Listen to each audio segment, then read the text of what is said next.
Exodus. Exodus 1. These are the names of the sons of Israel who came to Egypt with Jacob, each with his household: Reuben, Simeon, Levi, and Judah; Issachar, Zebulun, and Benjamin; Dan and Naphtali; Gad and Asher. The total number of people born to Jacob was 70. Joseph was already in Egypt. Then Joseph died, and all his brothers and that whole generation.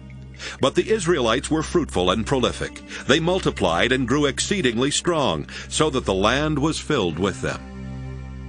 Now a new king arose over Egypt, who did not know Joseph.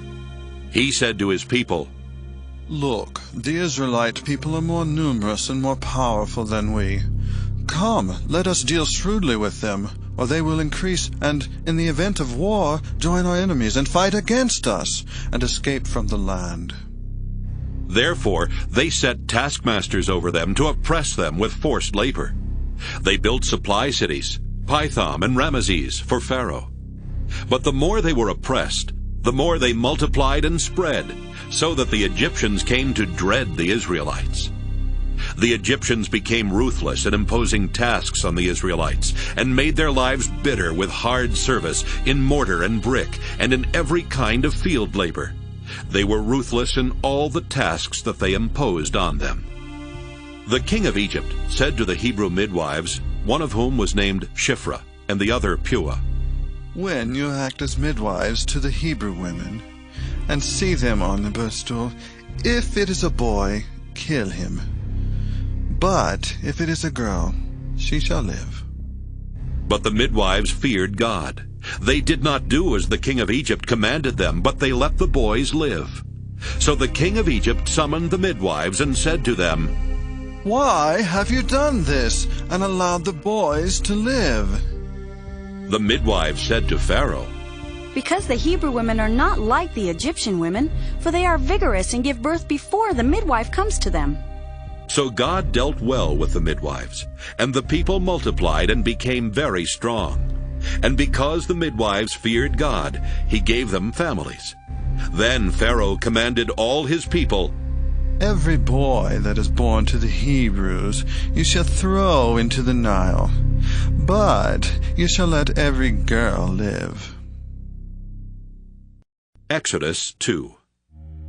Now a man from the house of Levi went and married a Levite woman. The woman conceived and bore a son. And when she saw that he was a fine baby, she hid him 3 months. When she could hide him no longer, she got a papyrus basket for him and plastered it with bitumen and pitch. She put the child in it and placed it among the reeds on the bank of the river. His sister stood at a distance to see what would happen to him. The daughter of Pharaoh came down to bathe at the river, while her attendants walked beside the river. She saw the basket among the reeds and sent her maid to bring it. When she opened it, she saw the child. He was crying, and she took pity on him. "This must be one of the Hebrews' children," she said. Then his sister said to Pharaoh's daughter, "Shall I go and get you a nurse from the Hebrew women to nurse the child for you?" Pharaoh's daughter said to her, "Yes." So the girl went and called the child's mother.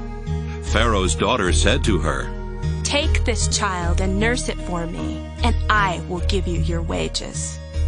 So the woman took the child and nursed it. When the child grew up, she brought him to Pharaoh's daughter, and she took him as her son. She named him Moses because she said, "I drew him out of the water." One day after Moses had grown up, he went out to his people and saw their forced labor. He saw an Egyptian beating a Hebrew, one of his kinsfolk. He looked this way and that, and seeing no one, he killed the Egyptian and hid him in the sand. When he went out the next day, he saw 2 Hebrews fighting, and he said to the one who was in the wrong, "Why do you strike your fellow Hebrew?"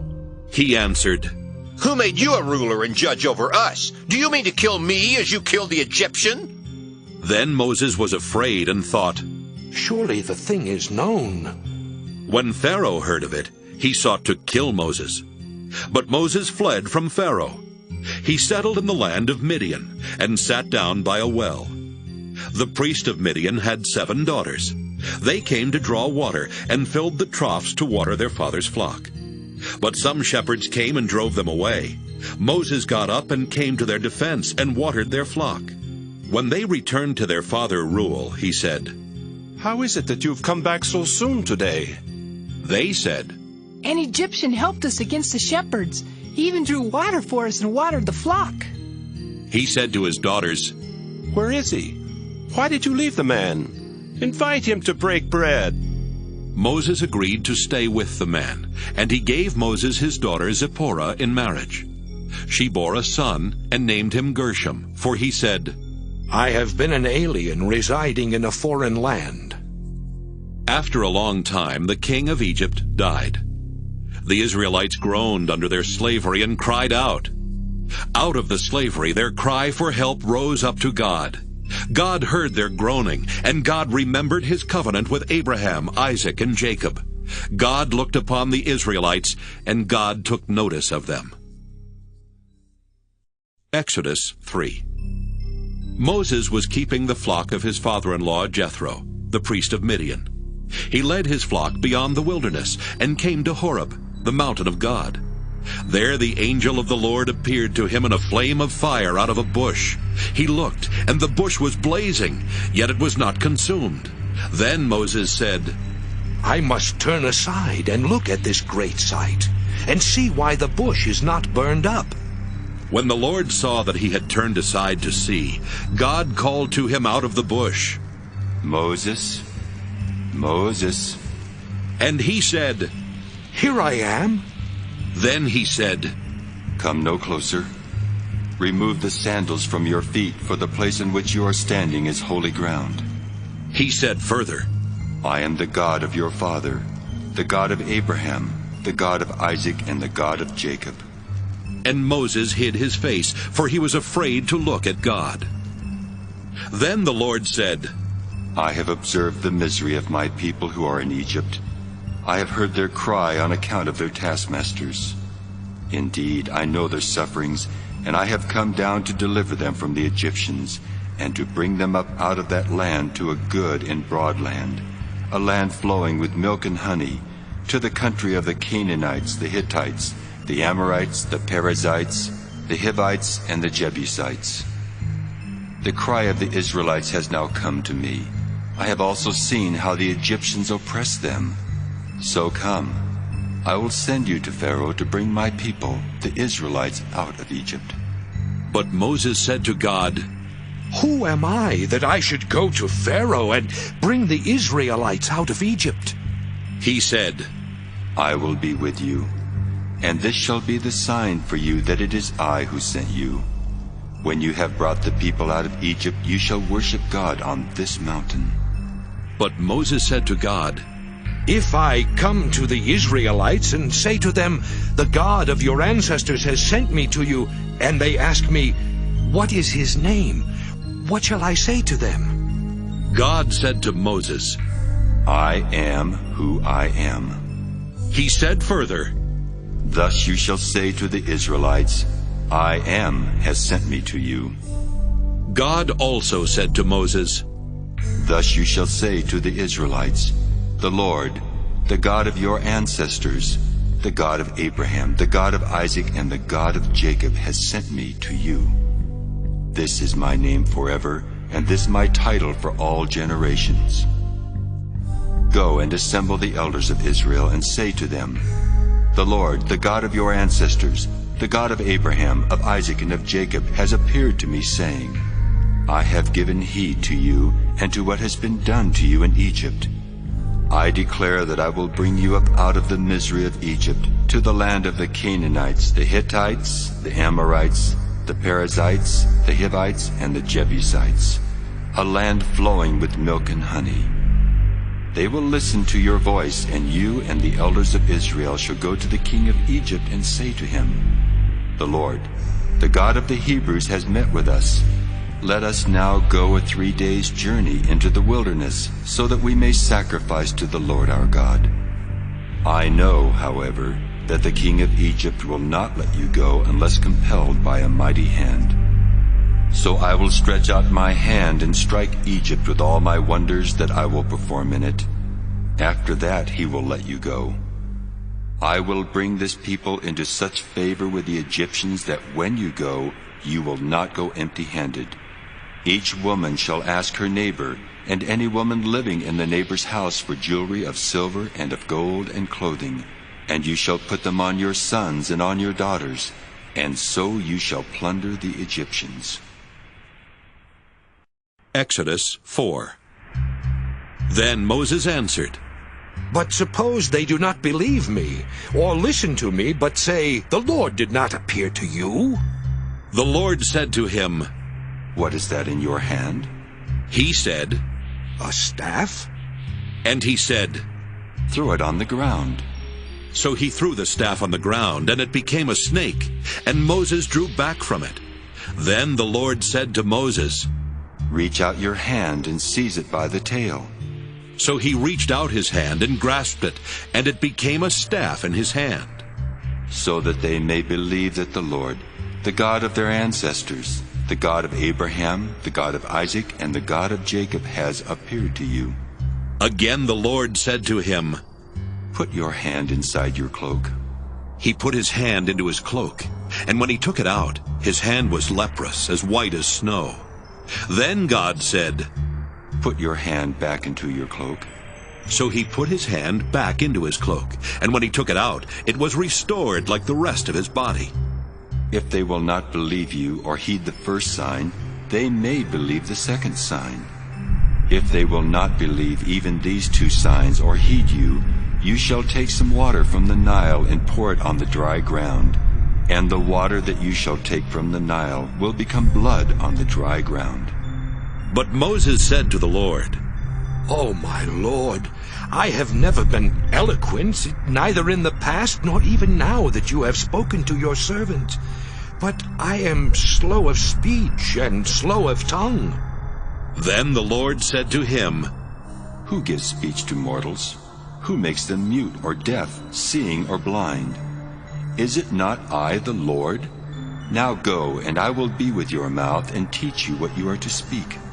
But he said, Oh, my Lord, please send someone else. Then the anger of the Lord was kindled against Moses, and he said, What of your brother Aaron the Levite? I know that he can speak fluently. Even now he is coming out to meet you, and when he sees you, his heart will be glad. You shall speak to him and put the words in his mouth, and I will be with your mouth and with his mouth, and will teach you what you shall do. He indeed shall speak for you to the people. He shall serve as a mouth for you, and you shall serve as God for him. Take in your hand the staff with which you shall perform the signs. Moses went back to his father-in-law Jethro and said to him, Please let me go back to my kindred in Egypt and see whether they are still living. And Jethro said to Moses, Go in peace. The Lord said to Moses in Midian, Go back to Egypt, for all those who were seeking your life are dead. So Moses took his wife and his sons, put them on a donkey, and went back to the land of Egypt. And Moses carried the staff of God in his hand. And the Lord said to Moses, When you go back to Egypt, see that you perform before Pharaoh all the wonders that I have put in your power. But I will harden his heart so that he will not let the people go. Then you shall say to Pharaoh, Thus says the Lord, Israel is my firstborn son. I said to you, Let my son go that he may worship me. But you refused to let him go. Now I will kill your firstborn son. On the way, at a place where they spent the night, the Lord met him and tried to kill him. But Zipporah took a flint and cut off her son's foreskin and touched Moses' feet with it and said, Truly, you are a bridegroom of blood to me. So he let him alone. It was then she said, A bridegroom of blood by circumcision. The Lord said to Aaron, Go into the wilderness to meet Moses. So he went, and he met him at the mountain of God and kissed him. Moses told Aaron all the words of the Lord with which he had sent him. and all the signs with which he had charged him. Then Moses and Aaron went and assembled all the elders of the Israelites. Aaron spoke all the words that the Lord had spoken to Moses, and performed the signs in the sight of the people. The people believed, and when they heard that the Lord had given heed to the Israelites, and that he had seen their misery, they bowed down and worshipped. Exodus 5. Afterward, Moses and Aaron went to Pharaoh and said, Thus says the Lord, the God of Israel, Let my people go so that they may celebrate a festival to me in the wilderness. But Pharaoh said, Who is the Lord that I should heed him and let Israel go? I do not know the Lord, and I will not let Israel go. Then they said, The God of the Hebrews has revealed himself to us. Let us go a 3 days' journey into the wilderness to sacrifice to the Lord our God, or he will fall upon us with pestilence or sword. But the king of Egypt said to them, Moses and Aaron, why are you taking the people away from their work? Get to your labors. Pharaoh continued, Now they are more numerous than the people of the land, and yet you want them to stop working? That same day, Pharaoh commanded the taskmasters of the people as well as their supervisors, You shall no longer give the people straw to make bricks as before. Let them go and gather straw for themselves. But you shall require of them the same quantity of bricks as they have made previously. Do not diminish it, for they are lazy. That is why they cry, Let us go and offer sacrifice to our God. Let heavier work be laid on them. Then they will labor at it and pay no attention to deceptive words. So the taskmasters and the supervisors of the people went out and said to the people, Thus says Pharaoh, I will not give you straw. Go and get straw yourselves wherever you can find it, but your work will not be lessened in the least. So the people scattered throughout the land of Egypt to gather stubble for straw. The taskmasters were urgent, saying, Complete your work, the same daily assignment as when you were given straw. And the supervisors of the Israelites, whom Pharaoh's taskmasters had set over them, were beaten and were asked, Why did you not finish the required quantity of bricks yesterday and today as you did before?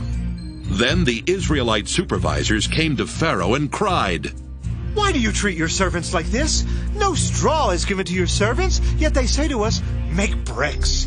Look how your servants are beaten. You are unjust to your own people. He said, You are lazy. Lazy, that is why you say, Let us go and sacrifice to the Lord. Go now and work, for no straw shall be given you, but you shall still deliver the same number of bricks. The Israelite supervisors saw that they were in trouble when they were told, You shall not lessen your daily number of bricks. As they left Pharaoh, they came upon Moses and Aaron, who were waiting to meet them. They said to them, The Lord look upon you and judge. You have brought us into bad odor with Pharaoh and his officials, and have put a sword in their hand to kill us.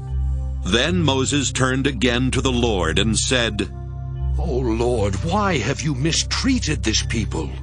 Why did you ever send me? Since I first came to Pharaoh to speak in your name, he has mistreated this people, and you have done nothing at all to deliver your people. Exodus 6. Then the Lord said to Moses, Now you shall see what I will do to Pharaoh. Indeed, by a mighty hand he will let them go. By a mighty hand he will drive them out of his land. God also spoke to Moses and said to him, I am the Lord. I appeared to Abraham, Isaac, and Jacob as God Almighty. But by my name, the Lord, I did not make myself known to them. I also established my covenant with them to give them the land of Canaan, the land in which they resided as aliens. I have also heard the groaning of the Israelites whom the Egyptians are holding as slaves, and I have remembered my covenant. Say therefore to the Israelites, I am the Lord, and I will free you from the burdens of the Egyptians and deliver you from slavery to them. I will redeem you with an outstretched arm and with mighty acts of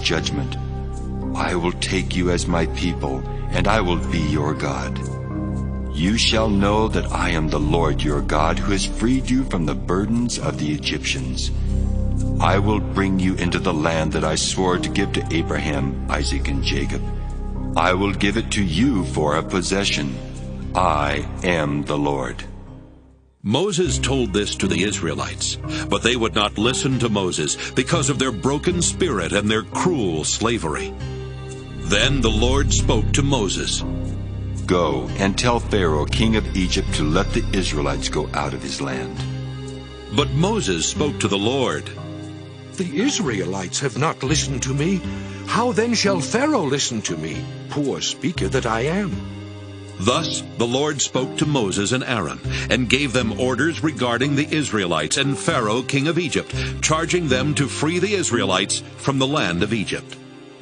The following are the heads of their ancestral houses: the sons of Reuben, the firstborn of Israel: Hanok, Pallu, Hezron, and Carmi. These are the families of Reuben. The sons of Simeon: Jemuel, Jamin, Ohad, Jachin, Zohar, and Shaul, the son of a Canaanite woman.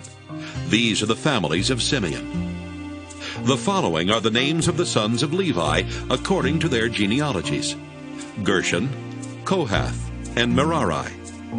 And the length of Levi's life was 137 years. The sons of Gershon: Libni and Shimei, by their families. The sons of Kohath: Amram, Izhar, Hebron, and Uzziel. And the length of Kohath's life was 133 years. The sons of Merari: Malai and Mushi. These are the families of the Levites according to their genealogies. Amram married Jochebed, his father's sister, and she bore him Aaron and Moses. And the length of Amram's life was 137 years. The sons of Izhar: Korah, Nephig, and Zichri. The sons of Uzziel: Mishael, Elzaphan, and Sithri. Aaron married Elisheba, daughter of Amminadab, and sister of Nahshon, and she bore him Nadab, Abihu, Eleazar, and Ithamar. The sons of Korah: Asher, Elkanah, and Abiasaph. These are the families of the Korahites.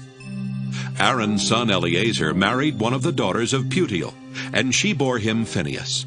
These are the heads of the ancestral houses of the Levites by their families. It was this same Aaron and Moses to whom the Lord said, Bring the Israelites out of the land of Egypt, company by company. It was they who spoke to Pharaoh, king of Egypt, to bring the Israelites out of Egypt, the same Moses and Aaron. On the day when the Lord spoke to Moses in the land of Egypt, he said to him, I am the Lord. Tell Pharaoh, king of Egypt, all that I am speaking to you. But Moses said in the Lord's presence, Since I am a poor speaker, why would Pharaoh listen to me? Exodus 7. The Lord said to Moses, See, I have made you like God to Pharaoh, and your brother Aaron shall be your prophet.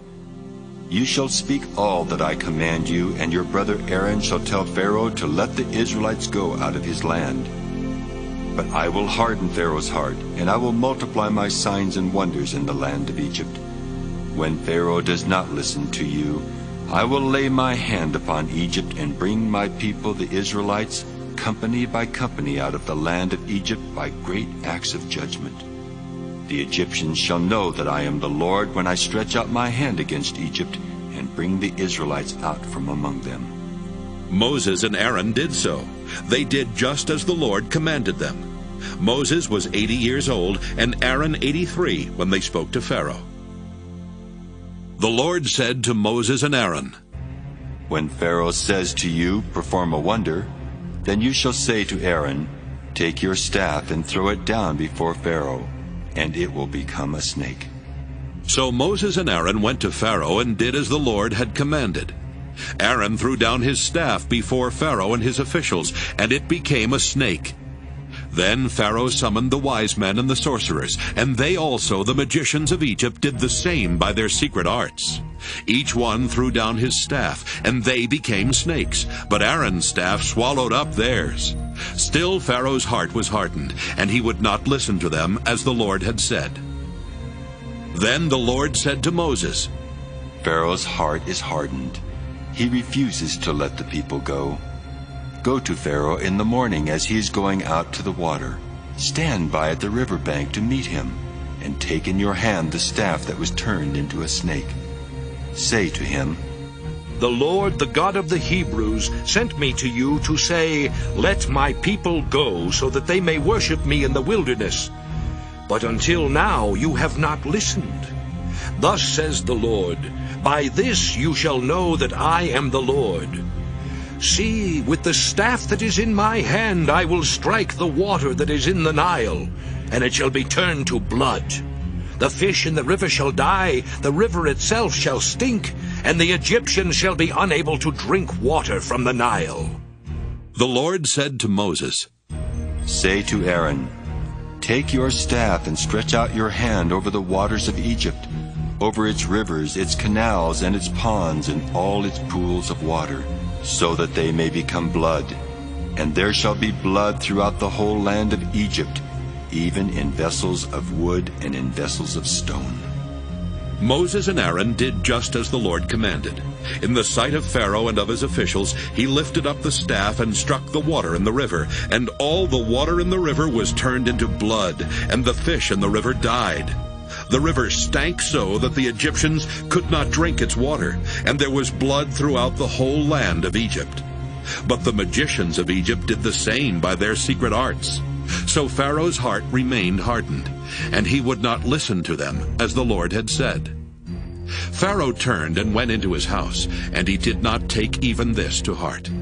And all the Egyptians had to dig along the Nile for water to drink, for they could not drink the water of the river. 7 days passed after the Lord had struck the Nile. Exodus 8. Then the Lord said to Moses, Go to Pharaoh and say to him, Thus says the Lord, Let my people go so that they may worship me.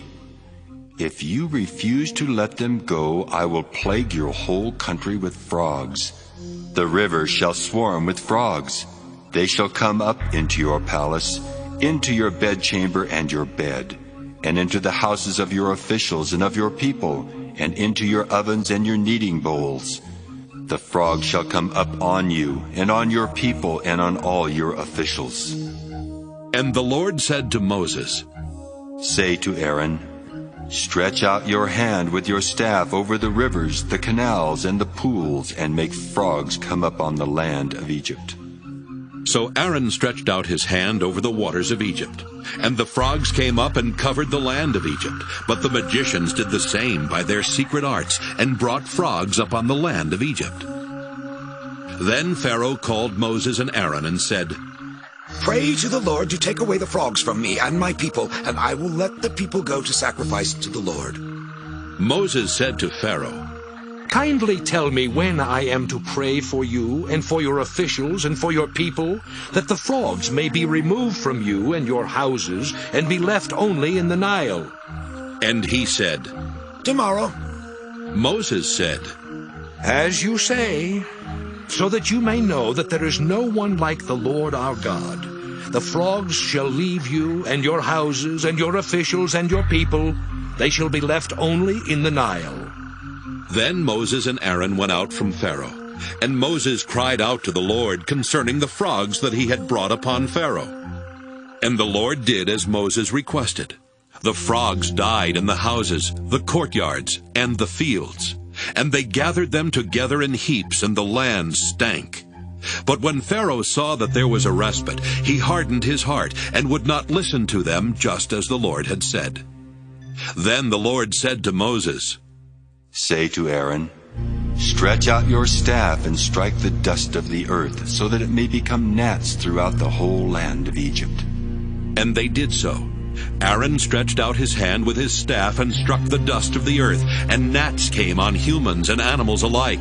All the dust of the earth turned into gnats throughout the whole land of Egypt.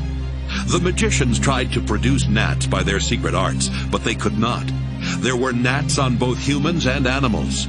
And the magician said to Pharaoh, "This is the finger of God." But Pharaoh's heart was hardened, and he would not listen to them, just as the Lord had said. Then the Lord said to Moses, Rise early in the morning and present yourself before Pharaoh as he goes out to the water, and say to him, Thus says the Lord, Let my people go so that they may worship me. For if you will not let my people go, I will send swarms of flies on you, your officials, and your people, and into your houses. And the houses of the Egyptians shall be filled with swarms of flies, so also the land where they live. But on that day I will set apart the land of Goshen, where my people live, so that no swarms of flies shall be there, that you may know that I, the Lord, am in this land. Thus I will make a distinction between my people and your people. This sign shall appear tomorrow.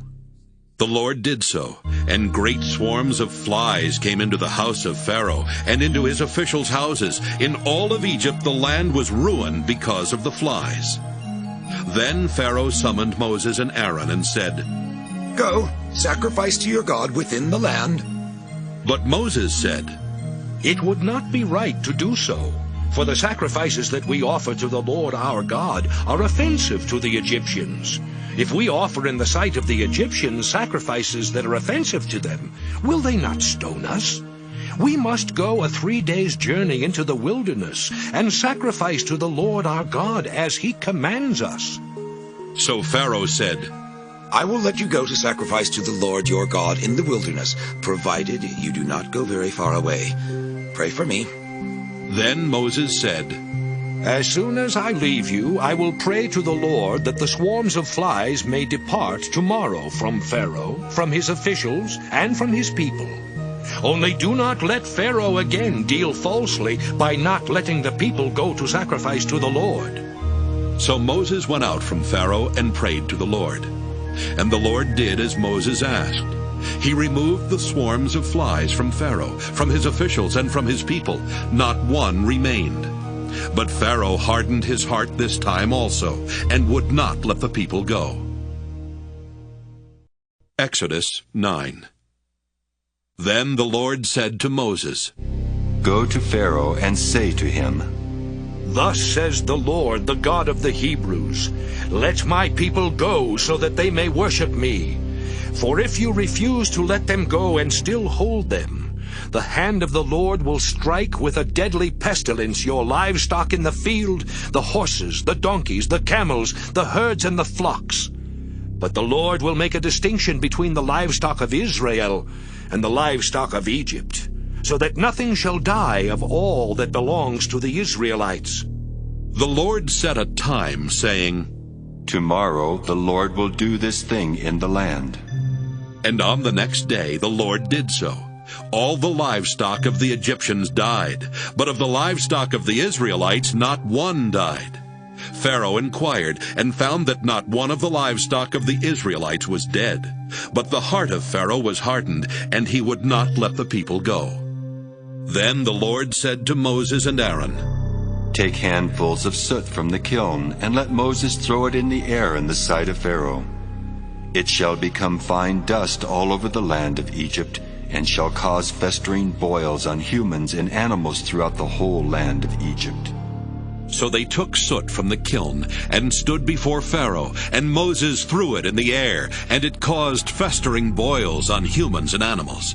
The magicians could not stand before Moses because of the boils, for the boils afflicted the magicians as well as all the Egyptians. But the Lord hardened the heart of Pharaoh, and he would not listen to them, just as the Lord had spoken to Moses. Then the Lord said to Moses, Rise early in the morning and present yourself before Pharaoh and say to him, Thus says the Lord, the God of the Hebrews, Let my people go so that they may worship me.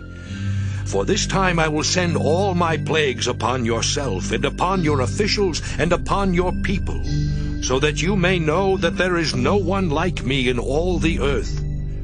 For by now I could have stretched out my hand and struck you and your people with pestilence, and you would have been cut off from the earth.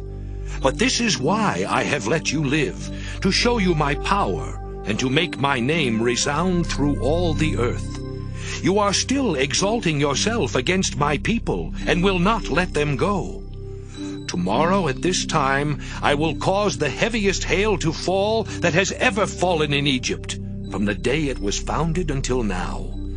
Send therefore, and have your livestock and everything that you have in the open field brought to a secure place. Every human or animal that is in the open field and is not brought under shelter will die when the hail comes down upon them." Those officials of Pharaoh who feared the word of the Lord hurried their slaves and livestock off to a secure place. Those who did not regard the word of the Lord left their slaves and livestock in the open field. The Lord said to Moses, "Stretch out your hand toward heaven, so that hail may fall on the whole land of Egypt, on humans and animals and all the plants of the field in the land of Egypt." Then Moses stretched out his staff toward heaven, and the Lord sent thunder and hail, and fire came down on the earth. And the Lord rained hail on the land of Egypt. There was hail with fire flashing continually in the midst of it, such heavy hail as had never fallen in all the land of Egypt since it became a nation. The hail struck down everything that was in the open field throughout all the land of Egypt, both human and animal. The hail also struck down all the plants of the field and shattered every tree in the field. Only in the land of Goshen, where the Israelites were, there was no hail. Then Pharaoh summoned Moses and Aaron and said to them, "This time I have sinned. The Lord is in the right, and I and my people are in the wrong. Pray to the Lord.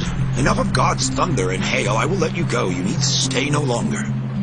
Moses said to him, "As soon as I have gone out of the city, I will stretch out my hands to the Lord. The thunder will cease, and there will be no more hail, so that you may know that the earth is the Lord's. But as for you and your officials, I know that you do not yet fear the Lord God." Now the flax and the barley were ruined, for the barley was in the ear and the flax was in bud. But the wheat and the spelt were not ruined, for they are late in coming up. So Moses left Pharaoh, went out of the city, and stretched out his hands to the Lord. Then the thunder and the hail ceased, and the rain no longer poured down on the earth. But when Pharaoh saw that the rain and the hail and the thunder had ceased, he sinned once more and hardened his heart, he and his officials. So the heart of Pharaoh was hardened, and he would not let the Israelites go, just as the Lord had spoken through Moses. Exodus 10. Then the Lord said to Moses, "Go to Pharaoh, for I have hardened his heart and the heart of his officials, in order that I may show these signs of mine among them, and that you may tell your children and grandchildren how I have made fools of the Egyptians, and what signs I have done among them, so that you may know that I am the Lord." So Moses and Aaron went to Pharaoh and said to him, "Thus says the Lord, the God of the Hebrews, how long will you refuse to humble yourself before me?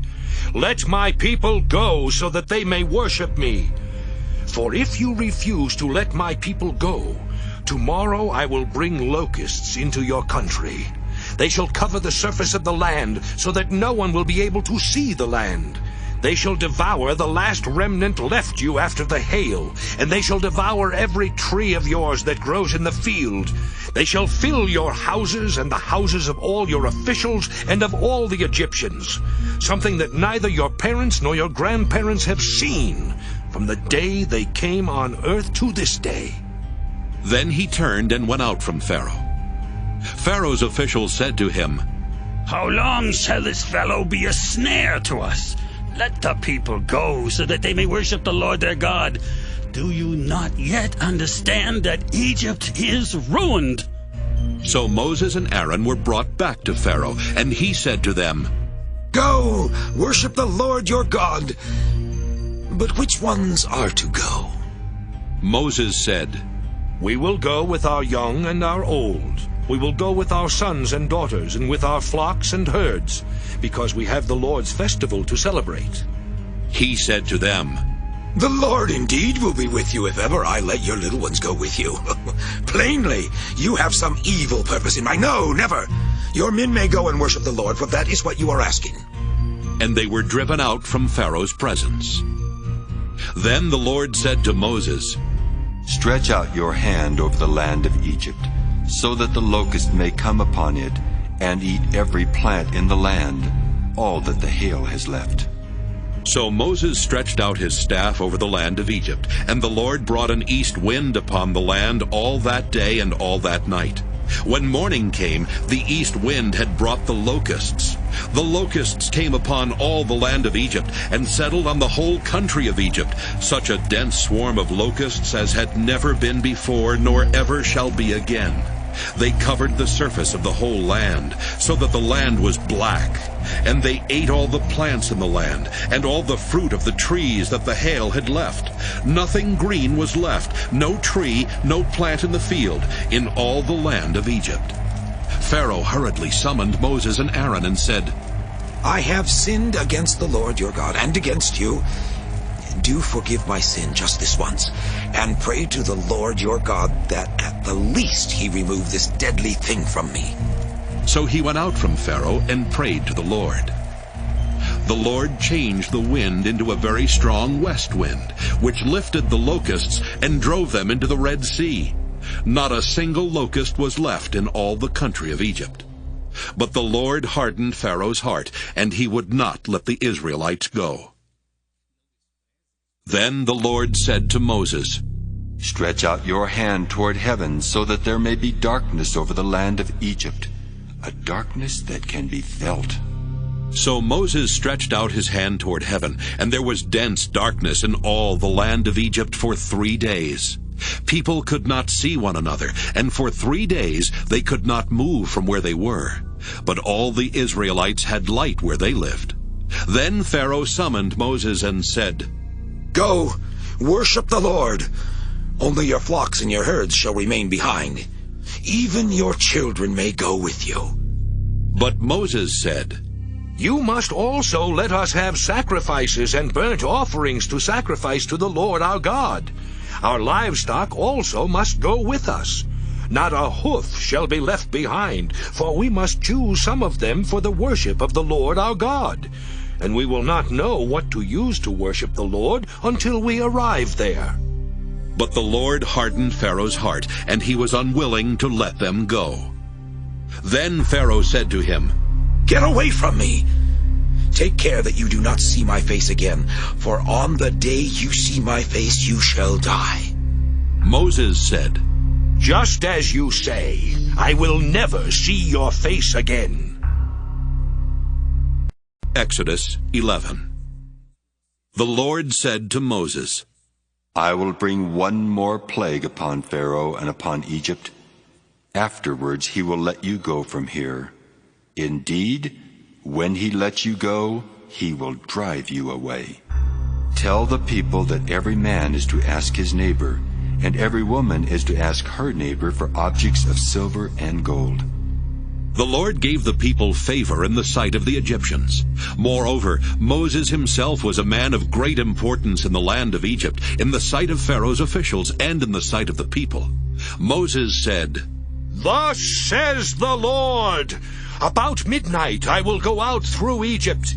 Every firstborn in the land of Egypt shall die, from the firstborn of Pharaoh who sits on his throne, to the firstborn of the female slave who is behind the handmill, and all the firstborn of the livestock. Then there will be a loud cry throughout the whole land of Egypt, such as has never been or will ever be again. But not a dog shall growl at any of the Israelites, not at people, not at animals, so that you may know that the Lord makes a distinction between Egypt and Israel. Then all these officials of yours shall come down to me and bow low to me, saying, 'Leave us, you and all the people who follow you. After that I will leave.'" And in hot anger he left Pharaoh. The Lord said to Moses, "Pharaoh will not listen to you, in order that my wonders may be multiplied in the land of Egypt." Moses and Aaron performed all these wonders before Pharaoh. But the Lord hardened Pharaoh's heart, and he did not let the people of Israel go out of his land. Exodus 12. The Lord said to Moses and Aaron in the land of Egypt, "This month shall mark for you the beginning of months. It shall be the first month of the year for you. Tell the whole congregation of Israel that on the 10th of this month they are to take a lamb for each family, a lamb for each household. If a household is too small for a whole lamb, it shall join its closest neighbor in obtaining one. The lamb shall be divided in proportion to the number of people who eat of it. Your lamb shall be without blemish, a year-old male. You may take it from the sheep or from the goats. You shall keep it until the 14th day of this month. Then the whole assembled congregation of Israel shall slaughter it at twilight. They shall take some of the blood and put it on the 2 doorposts and the lintel of the houses in which they eat it. They shall eat the lamb that same night. They shall eat it roasted over a fire with unleavened bread and bitter herbs. Do not eat any of it raw or boiled in water, but roasted over the fire, with its head, legs, and inner organs. You shall let none of it remain until the morning. Anything that remains until the morning you shall burn. This is how you shall eat it: your loins girded, your sandals on your feet, and your staff in your hand, and you shall eat it hurriedly. It is the Passover of the Lord. For I will pass through the land of Egypt that night, and I will strike down every firstborn in the land of Egypt, both human beings and animals. On all the gods of Egypt I will execute judgments. I am the Lord. The blood shall be a sign for you on the houses where you live. When I see the blood, I will pass over you, and no plague shall destroy you when I strike the land of Egypt. This day shall be a day of remembrance for you. You shall celebrate it as a festival to the Lord. Throughout your generations you shall observe it as a perpetual ordinance. 7 days you shall eat unleavened bread. On the first day you shall remove leaven from your houses. For whoever eats leavened bread from the first day until the 7th day shall be cut off from Israel. On the first day you shall hold a solemn assembly, and on the 7th day a solemn assembly. No work shall be done on those days. Only what everyone must eat, that alone may be prepared by you. You shall observe the festival of unleavened bread, for on this very day I brought your companies out of the land of Egypt. You shall observe this day throughout your generations as a perpetual ordinance. In the first month, from the evening of the 14th day until the evening of the 21st day, you shall eat unleavened bread. For 7 days no leaven shall be found in your houses. For whoever eats what is leavened shall be cut off from the congregation of Israel, whether an alien or a native of the land. You shall eat nothing leavened. In all your settlements you shall eat unleavened bread. Then Moses called all the elders of Israel and said to them, Go, select lambs for your families, and slaughter the Passover lamb. Take a bunch of hyssop, dip it in the blood that is in the basin, and touch the lintel and the 2 doorposts with the blood in the basin. None of you shall go outside the door of your house until morning, for the Lord will pass through to strike down the Egyptians. When he sees the blood on the lintel and on the 2 doorposts, the Lord will pass over that door and will not allow the destroyer to enter your houses to strike you down. You shall observe this rite as a perpetual ordinance for you and your children. When you come to the land that the Lord will give you, as he has promised, you shall keep this observance. And when your children ask you, 'What do you mean by this observance?' you shall say, 'It is the Passover sacrifice to the Lord.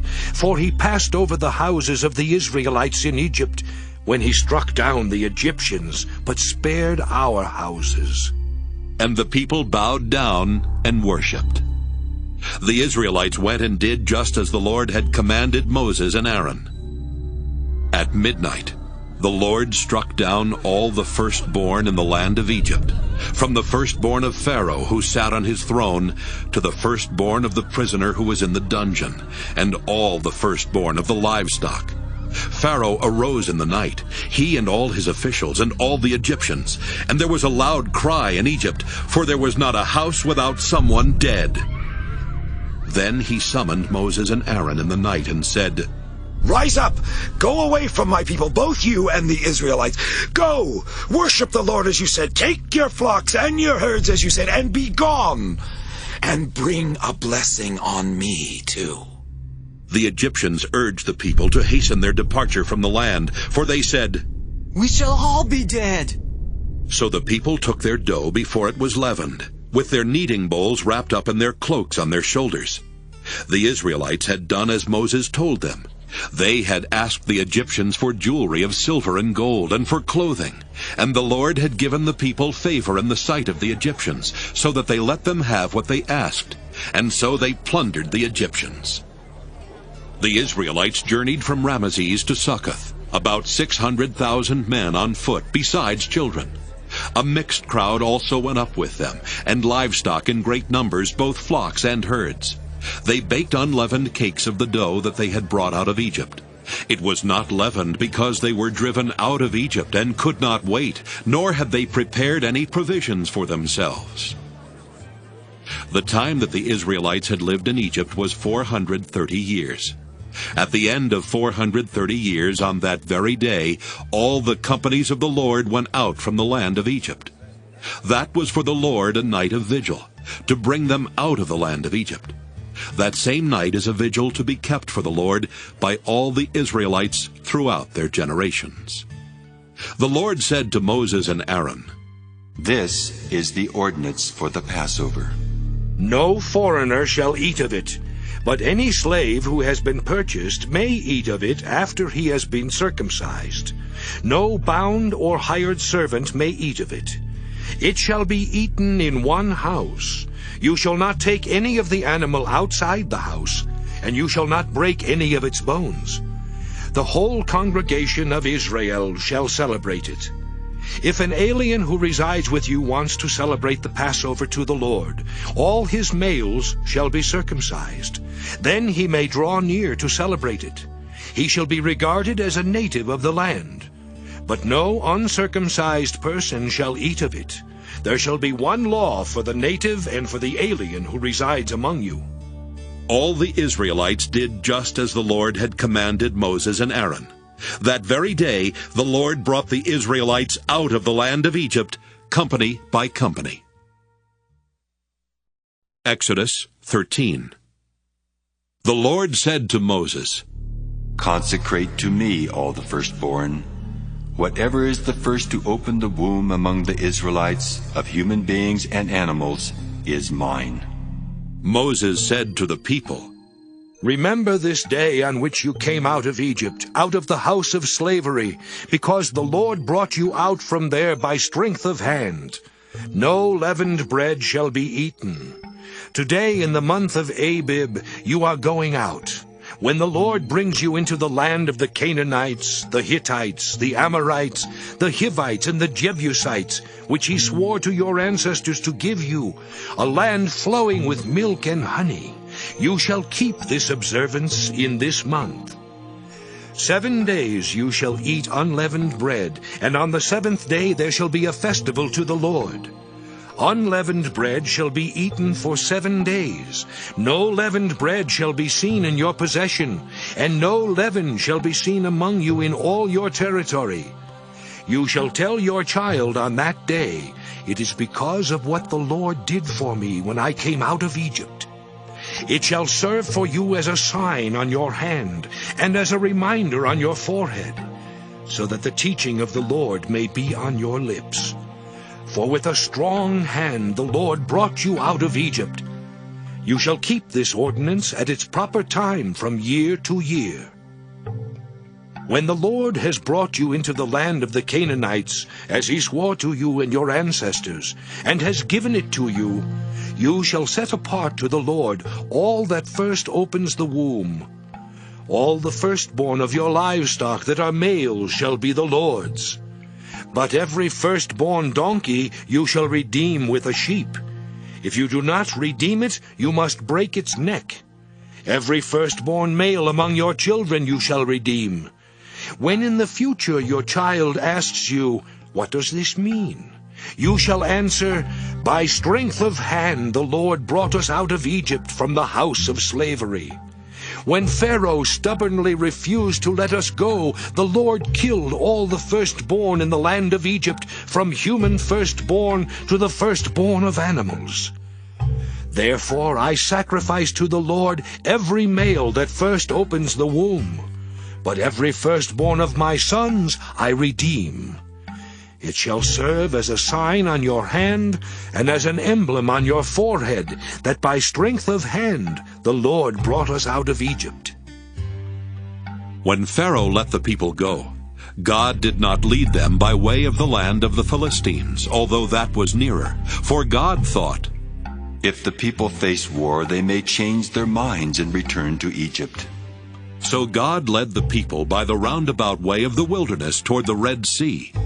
The Israelites went up out of the land of Egypt prepared for battle, and Moses took with him the bones of Joseph, who had required a solemn oath of the Israelites, saying, "God will surely take notice of you, and then you must carry my bones with you from here." They set out from Succoth and camped at Etham, on the edge of the wilderness. The Lord went in front of them in a pillar of cloud by day to lead them along the way, and in a pillar of fire by night to give them light, so that they might travel by day and by night. Neither the pillar of cloud by day nor the pillar of fire by night left its place in front of the people. Exodus 14. Then the Lord said to Moses, "Tell the Israelites to turn back and camp in front of Pi-hahiroth, between Migdal and the sea in front of Baal-zephon. You shall camp opposite it by the sea. Pharaoh will say of the Israelites, 'They are wandering aimlessly in the land. The wilderness has closed in on them.' I will harden Pharaoh's heart, and he will pursue them, so that I will gain glory for myself over Pharaoh and all his army. And the Egyptians shall know that I am the Lord." And they did so. When the king of Egypt was told that the people had fled, the minds of Pharaoh and his officials were changed toward the people, and they said, "What have we done, letting Israel leave our service?" So he had his chariot made ready and took his army with him. He took 600 picked chariots and all the other chariots of Egypt with officers over all of them. The Lord hardened the heart of Pharaoh, king of Egypt, and he pursued the Israelites, who were going out boldly. The Egyptians pursued them, all Pharaoh's horses and chariots, his chariot drivers and his army. They overtook them camped by the sea, by Pi-hahiroth, in front of Baal-zephon. As Pharaoh drew near, the Israelites looked back, and there were the Egyptians advancing on them. In great fear, the Israelites cried out to the Lord. They said to Moses, "Was it because there were no graves in Egypt that you have taken us away to die in the wilderness? What have you done to us, bringing us out of Egypt? Is this not the very thing we told you in Egypt? Let us alone and let us serve the Egyptians? For it would have been better for us to serve the Egyptians than to die in the wilderness." But Moses said to the people, "Do not be afraid. Stand firm and see the deliverance that the Lord will accomplish for you today. For the Egyptians whom you see today, you shall never see again. The Lord will fight for you, and you have only to keep still." Then the Lord said to Moses, "Why do you cry out to me? Tell the Israelites to go forward." But you lift up your staff and stretch out your hand over the sea and divide it, that the Israelites may go into the sea on dry ground. Then I will harden the hearts of the Egyptians so that they will go in after them. And so I will gain glory for myself over Pharaoh and all his army, his chariots, and his chariot drivers. And the Egyptians shall know that I am the Lord when I have gained glory for myself over Pharaoh, his chariots, and his chariot drivers.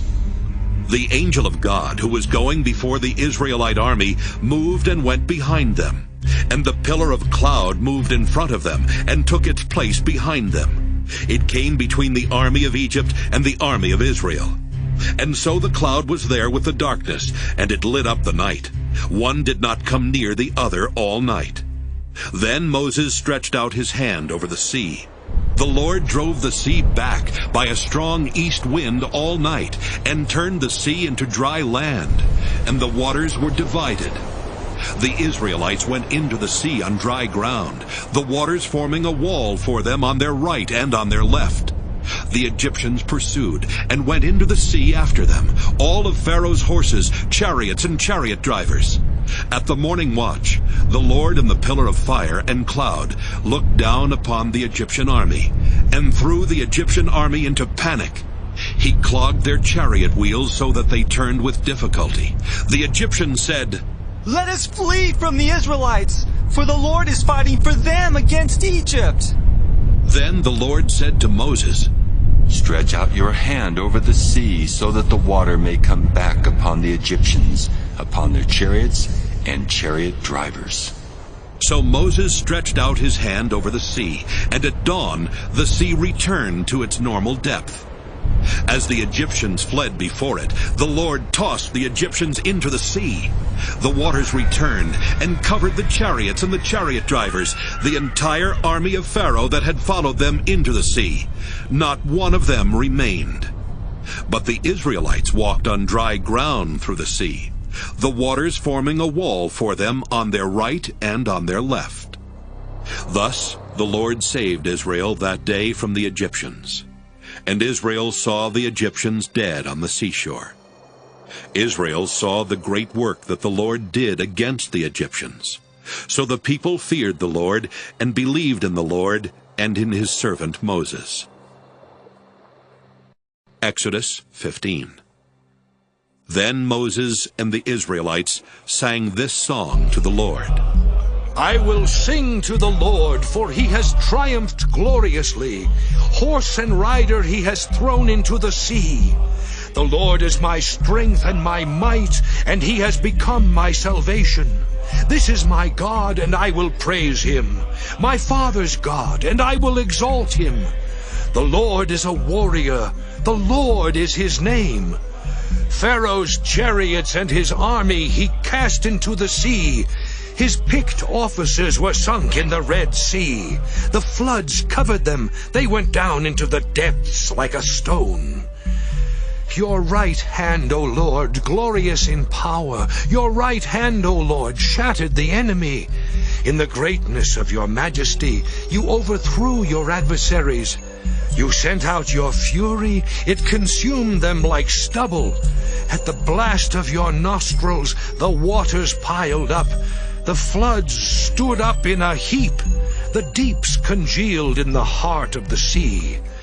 The enemy said, I will pursue, I will overtake, I will divide the spoil. My desire shall have its fill of them. I will draw my sword, my hand shall destroy them. You blew with your wind, the sea covered them. They sank like lead in the mighty waters. Who is like you, O Lord, among the gods? Who is like you, majestic in holiness, awesome in splendor, doing wonders? You stretched out your right hand, the earth swallowed them. In your steadfast love you led the people whom you redeemed. You guided them by your strength to your holy abode. The peoples heard, they trembled. pangs seized the inhabitants of Philistia. Then the chiefs of Edom were dismayed. Trembling seized the leaders of Moab. All the inhabitants of Canaan melted away. Terror and dread fell upon them. By the might of your arm they became still as a stone, until your people, O Lord, passed by, until the people whom you acquired passed by. You brought them in and planted them on the mountain of your own possession, the place, O Lord, that you made your abode, the sanctuary, O Lord, that your hands have established. The Lord will reign forever and ever. When the horses of Pharaoh with his chariots and his chariot drivers went into the sea, the Lord brought back the waters of the sea upon them. But the Israelites walked through the sea on dry ground. Then the prophet Miriam, Aaron's sister, took a tambourine in her hand, and all the women went out after her with tambourines and with dancing, and Miriam sang to them. Sing to the Lord, for he has triumphed gloriously. Horse and rider he has thrown into the sea. Then Moses ordered Israel to set out from the Red Sea, and they went into the wilderness of Shur. They went 3 days in the wilderness and found no water. When they came to Marah, they could not drink the water of Marah because it was bitter. That is why it was called Marah. And the people complained against Moses, saying, "What shall we drink?" He cried out to the Lord, and the Lord showed him a piece of wood. He threw it into the water, and the water became sweet. There the Lord made for them a statute and an ordinance, and there he put them to the test. He said, If you will listen carefully to the voice of the Lord your God, and do what is right in his sight, and give heed to his commandments and keep all his statutes, I will not bring upon you any of the diseases that I brought upon the Egyptians, for I am the Lord who heals you. Then they came to Elim, where there were 12 springs of water and 70 palm trees, and they camped there by the water.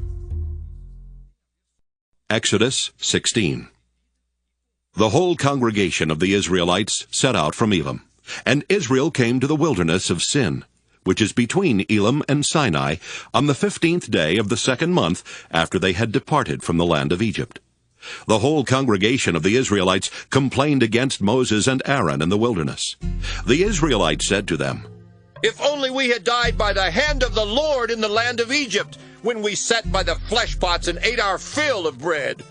For you have brought us out into this wilderness to kill this whole assembly with hunger." Then the Lord said to Moses, I am going to rain bread from heaven for you, and each day the people shall go out and gather enough for that day. In that way I will test them whether they will follow my instruction or not. On the 6th day, when they prepare what they bring in, it will be twice as much as they gather on other days. So Moses and Aaron said to all the Israelites, In the evening you shall know that it was the Lord who brought you out of the land of Egypt. And in the morning you shall see the glory of the Lord, because he has heard your complaining against the Lord. For what are we that you complain against us? And Moses said, When the Lord gives you meat to eat in the evening, and your fill of bread in the morning, because the Lord has heard the complaining that you utter against him, what are we? Your complaining is not against us, but against the Lord. Then Moses said to Aaron, Say to the whole congregation of the Israelites, Draw near to the Lord, for he has heard your complaining. And as Aaron spoke to the whole congregation of the Israelites, they looked toward the wilderness, and the glory of the Lord appeared in the cloud. The Lord spoke to Moses and said, I have heard the complaining of the Israelites. Say to them, At twilight you shall eat meat, and in the morning you shall have your fill of bread. Then you shall know that I am the Lord your God.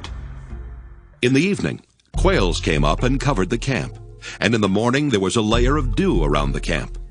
When the layer of dew lifted, there on the surface of the wilderness was a fine flaky substance, as fine as frost on the ground. When the Israelites saw it, they said to one another, What is it? For they did not know what it was. Moses said to them, It is the bread that the Lord has given you to eat. This is what the Lord has commanded. Gather as much of it as each of you needs, an omer to a person according to the number of persons, all providing for those in their own tents." The Israelites did so, some gathering more, some less.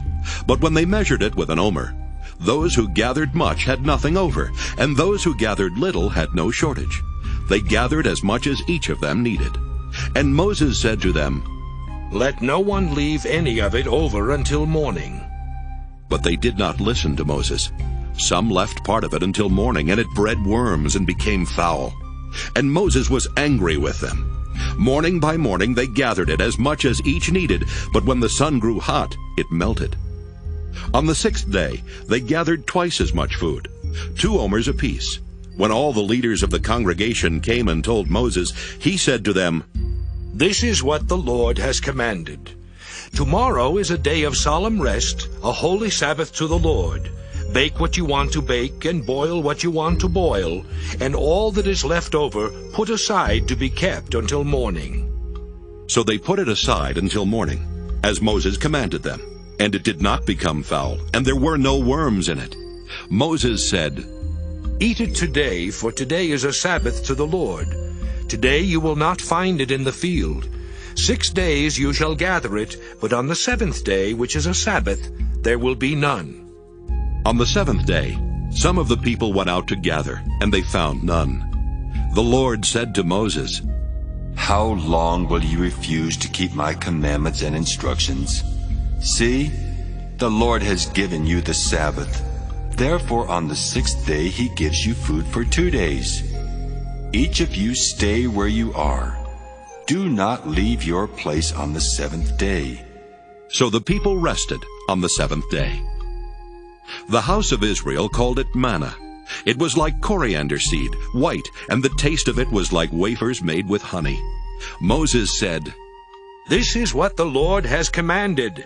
Let an omer of it be kept throughout your generations, in order that they may see the food with which I fed you in the wilderness when I brought you out of the land of Egypt." And Moses said to Aaron, "Take a jar and put an omer of manna in it, and place it before the Lord to be kept throughout your generations." As the Lord commanded Moses, so Aaron placed it before the covenant for safekeeping. The Israelites ate manna 40 years, until they came to a habitable land. They ate manna until they came to the border of the land of Canaan. An omer is 1/10 of an ephah. Exodus 17. From the wilderness of Sin, the whole congregation of the Israelites journeyed by stages as the Lord commanded. They camped at Rephidim, but there was no water for the people to drink. The people quarreled with Moses and said, "Give us water to drink." Moses said to them, "Why do you quarrel with me? Why do you test the Lord?" But the people thirsted there for water, and the people complained against Moses and said, "Why did you bring us out of Egypt, to kill us and our children and livestock with thirst?" So Moses cried out to the Lord, "What shall I do with this people? They are almost ready to stone me." The Lord said to Moses, "Go on ahead of the people, and take some of the elders of Israel with you. Take in your hand the staff with which you struck the Nile, and go. I will be standing there in front of you on the rock at Horeb. Strike the rock, and water will come out of it, so that the people may drink." Moses did so in the sight of the elders of Israel. He called the place Massah and Meribah, because the Israelites quarreled and tested the Lord, saying, "Is the Lord among us or not?" Then Amalek came and fought with Israel at Rephidim. Moses said to Joshua, "Choose some men for us and go out, fight with Amalek. Tomorrow I will stand on the top of the hill with the staff of God in my hand." So Joshua did as Moses told him, and fought with Amalek, while Moses, Aaron, and Hur went up to the top of the hill. Whenever Moses held up his hand, Israel prevailed, and whenever he lowered his hand, Amalek prevailed. But Moses' hands grew weary, so they took a stone and put it under him, and he sat on it. Aaron and Hur held up his hands, one on one side and the other on the other side. So his hands were steady until the sun set. and Joshua defeated Amalek and his people with the sword. Then the Lord said to Moses, Write this as a reminder in a book and recite it in the hearing of Joshua. I will utterly blot out the remembrance of Amalek from under heaven. And Moses built an altar and called it, The Lord is my banner. He said, A hand upon the banner of the Lord. The Lord will have war with Amalek from generation to generation. Exodus 18. Jethro, the priest of Midian, Moses' father-in-law, heard of all that God had done for Moses and for his people Israel, how the Lord had brought Israel out of Egypt. After Moses had sent away his wife Zipporah, his father-in-law Jethro took her back, along with her 2 sons. The name of the one was Gershom, for he said, I have been an alien in a foreign land. And the name of the other, Eliezer, for he said, The God of my father was my help, and delivered me from the sword of Pharaoh. Jethro, Moses' father-in-law, came into the wilderness where Moses was encamped at the mountain of God, bringing Moses' sons and wife to him. He sent word to Moses, I, your father-in-law Jethro, am coming to you with your wife and her 2 sons. Moses went out to meet his father-in-law. He bowed down and kissed him. Each asked after the other's welfare, and they went into the tent. Then Moses told his father-in-law all that the Lord had done to Pharaoh and to the Egyptians for Israel's sake, all the hardship that had beset them on the way, and how the Lord had delivered them. Jethro rejoiced for all the good that the Lord had done to Israel in delivering them from the Egyptians. Jethro said, Blessed be the Lord who has delivered you from the Egyptians and from Pharaoh. Now I know that the Lord is greater than all gods, because he delivered the people from the Egyptians when they dealt arrogantly with them. And Jethro, Moses' father-in-law, brought a burnt offering and sacrifices to God. And Aaron came with all the elders of Israel to eat bread with Moses' father-in-law in the presence of God. The next day, Moses sat as judge for the people, while the people stood around him from morning until evening. When Moses' father-in-law saw all that he was doing for the people, he said, What is this that you are doing for the people? Why do you sit alone while all the people stand around you from morning until evening? Moses said to his father-in-law, Because the people come to me to inquire of God. When they have a dispute, they come to me, and I decide between one person and another, and I make known to them the statutes and instructions of God. Moses' father-in-law said to him, What you are doing is not good. You will surely wear yourself out, both you and these people with you, for the task is too heavy for you. You cannot do it alone. Now listen to me. I'll give you counsel, and God be with you. You should represent the people before God, and you should bring their cases before God. Teach them the statutes and instructions, and make known to them the way they are to go and the things they are to do. You should also look for able men among all the people, men who fear God, are trustworthy, and hate dishonest gain. Set such men over them as officers over thousands, hundreds, 50s, and 10s. Let them sit as judges for the people at all times. Let them bring every important case to you, but decide every minor case themselves.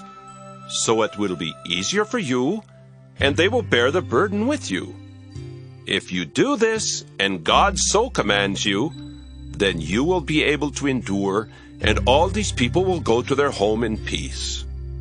So Moses listened to his father-in-law and did all that he had said. Moses chose able men from all Israel and appointed them as heads over the people, as officers over thousands, hundreds, 50s, and 10s. And they judged the people at all times. Hard cases they brought to Moses, but any minor case they decided themselves. Then Moses let his father-in-law depart, and he went off to his own country. Exodus 19. On the 3rd new moon after the Israelites had gone out of the land of Egypt, on that very day they came into the wilderness of Sinai. They had journeyed from Rephidim, entered the wilderness of Sinai, and camped in the wilderness. Israel camped there in front of the mountain. Then Moses went up to God. The Lord called to him from the mountain, saying, Thus you shall say to the house of Jacob, and tell the Israelites, You have seen what I did to the Egyptians, and how I bore you on eagle's wings, and brought you to myself. Now therefore, if you obey my voice, and keep my covenant, you shall be my treasured possession out of all the peoples. Indeed, the whole earth is mine, but you shall be for me a priestly kingdom and a holy nation. These are the words that you shall speak to the Israelites. So Moses came, summoned the elders of the people, and set before them all these words that the Lord had commanded him. The people all answered as one. Everything that the Lord has spoken we will do. Moses reported the words of the people to the Lord. Then the Lord said to Moses, I am going to come to you in a dense cloud, in order that the people may hear when I speak with you, and so trust you ever after. When Moses had told the words of the people to the Lord said to Moses, Go to the people and consecrate them today and tomorrow. Have them wash their clothes and prepare for the third day, because on the third day the Lord will come down upon Mount Sinai in the sight of all the people. You shall set limits for the people all around, saying, Be careful not to go up the mountain or to touch the edge of it. Any who touch the mountain shall be put to death. No hand shall touch them, but they shall be stoned or shot with arrows, whether animal or human being, they shall not live. When the trumpet sounds a long blast, they may go up on the mountain.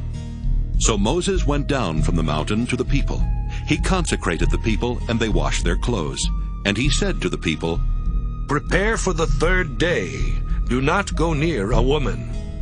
On the morning of the third day, there was thunder and lightning, as well as a thick cloud on the mountain, and a blast of a trumpet so loud that all the people who were in the camp trembled.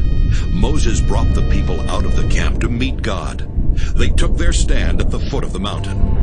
Now Mount Sinai was wrapped in smoke, because the Lord had descended upon it in fire. The smoke went up like the smoke of a kiln, while the whole mountain shook violently. As the blast of the trumpet grew louder and louder, Moses would speak, and God would answer him in thunder. When the Lord descended upon Mount Sinai to the top of the mountain, the Lord summoned Moses to the top of the mountain, and Moses went up. Then the Lord said to Moses, Go down and warn the people not to break through to the Lord to look. Otherwise many of them will perish. Even the priests who approach the Lord must consecrate themselves, or the Lord will break out against them. Moses said to the Lord, The people are not permitted to come up to Mount Sinai. For you yourself warned us, saying, Set limits around the mountain and keep it holy. The Lord said to him, Go down and come up, bringing Aaron with you. But do not let either the priests or the people break through to come up to the Lord. Otherwise he will break out against them. So Moses went down to the people and told them. Exodus 20. Then God spoke all these words. I am the Lord your God, who brought you out of the land of Egypt, out of the house of slavery. You shall have no other gods before me. You shall not make for yourself an idol, whether in the form of anything that is in heaven above, or that is on the earth beneath, or that is in the water under the earth. You shall not bow down to them or worship them, for I, the Lord your God, am a jealous God, punishing children for the iniquity of parents to the third and the fourth generation of those who reject me, but showing steadfast love to the 1,000th generation of those who love me and keep my commandments. You shall not make wrongful use of the name of the Lord your God, for the Lord will not acquit anyone who misuses his name. Remember the Sabbath day and keep it holy. 6 days you shall labor and do all your work. But the 7th day is a Sabbath to the Lord your God. You shall not do any work, you, your son or your daughter, your male or female slave, your livestock, or the alien resident in your towns. For in 6 days the Lord made heaven and earth, the sea, and all that is in them, but rested the 7th day. Therefore the Lord blessed the Sabbath day and consecrated it. Honor your father and your mother, so that your days may be long in the land that the Lord your God is giving you. You shall not murder. You shall not commit adultery. You shall not steal. You shall not bear false witness against your neighbor. You shall not covet your neighbor's house. You shall not covet your neighbor's wife, or male or female slave, or ox or donkey, or anything that belongs to your neighbor. When all the people witnessed the thunder and lightning, the sound of the trumpet, and the mountain smoking, they were afraid, and trembled, and stood at a distance, and said to Moses, You speak to us, and we will listen. But do not let God speak to us, or we will die. Moses said to the people, Do not be afraid, for God has come only to test you, and to put the fear of him upon you, so that you do not sin. Then the people stood at a distance, while Moses drew near to the thick darkness where God was. The Lord said to Moses, Thus you shall say to the Israelites, You have seen for yourselves that I spoke with you from heaven. You shall not make gods of silver alongside me, nor shall you make for yourselves gods of gold. You need make for me only an altar of earth, and sacrifice on it your burnt offerings and your offerings of well-being, your sheep and your oxen. In every place where I cause my name to be remembered, I will come to you and bless you. But if you make for me an altar of stone, do not build it of hewn stones, for if you use a chisel upon it, you profane it. You shall not go up by steps to my altar, so that your nakedness may not be exposed on it. Exodus 21. These are the ordinances that you shall set before them. When you buy a male Hebrew slave, he shall serve 6 years, but in the 7th he shall go out a free person without debt. If he comes in single, he shall go out single. If he comes in married, then his wife shall go out with him. If his master gives him a wife, and she bears him sons or daughters, the wife and her children shall be her master's, and he shall go out alone. But if the slave declares, I love my master, my wife, and my children, I will not go out a free person, then his master shall bring him before God. He shall be brought to the door or the doorpost, and his master shall pierce his ear with an awl, and he shall serve him for life. When a man sells his daughter as a slave, she shall not go out as the male slaves do. If she does not please her master, who designated her for himself, then he shall let her be redeemed. He shall have no right to sell her to a foreign people, since he has dealt unfairly with her. If he designates her for his son, he shall deal with her as with a daughter. If he takes another wife to himself, he shall not diminish the food, clothing, or marital rights of the first wife. And if he does not do these 3 things for her, she shall go out without debt, without payment of money. Whoever strikes a person mortally shall be put to death. If it was not premeditated, but came about by an act of God, then I will appoint for you a place to which the killer may flee. But if someone willfully attacks and kills another by treachery, you shall take the killer from my altar for execution. Whoever strikes father or mother shall be put to death. Whoever kidnaps a person, whether that person has been sold or is still held in possession, shall be put to death. Whoever curses father or mother shall be put to death. When individuals quarrel, and one strikes the other with a stone or fist, so that the injured party, though not dead, is confined to bed, but recovers and walks around outside with the help of a staff, then the assailant shall be free of liability, except to pay for the loss of time and to arrange for full recovery. When a slave owner strikes a male or female slave with a rod, and the slave dies immediately, the owner shall be punished. But if the slave survives a day or 2, there is no punishment, for the slave is the owner's property. When people who are fighting injure a pregnant woman so that there is a miscarriage, and yet no further harm follows, the one responsible shall be fined what the woman's husband demands, paying as much as the judges determine. If any harm follows, then you shall give life for life, eye for eye, tooth for tooth, hand for hand, foot for foot, burn for burn, wound for wound, stripe for stripe. When a slave owner strikes the eye of a male or female slave, destroying it, the owner shall let the slave go, a free person, to compensate for the eye. If the owner knocks out a tooth of a male or female slave, the slave shall be let go, a free person, to compensate for the tooth. When an ox gores a man or a woman to death, the ox shall be stoned, and its flesh shall not be eaten, but the owner of the ox shall not be liable. If the ox has been accustomed to gore in the past, and its owner has been warned but has not restrained it, and it kills a man or a woman, the ox shall be stoned, and its owner also shall be put to death. If a ransom is imposed on the owner, then the owner shall pay whatever is imposed for the redemption of the victim's life. If it gores a boy or a girl, the owner shall be dealt with according to this same rule.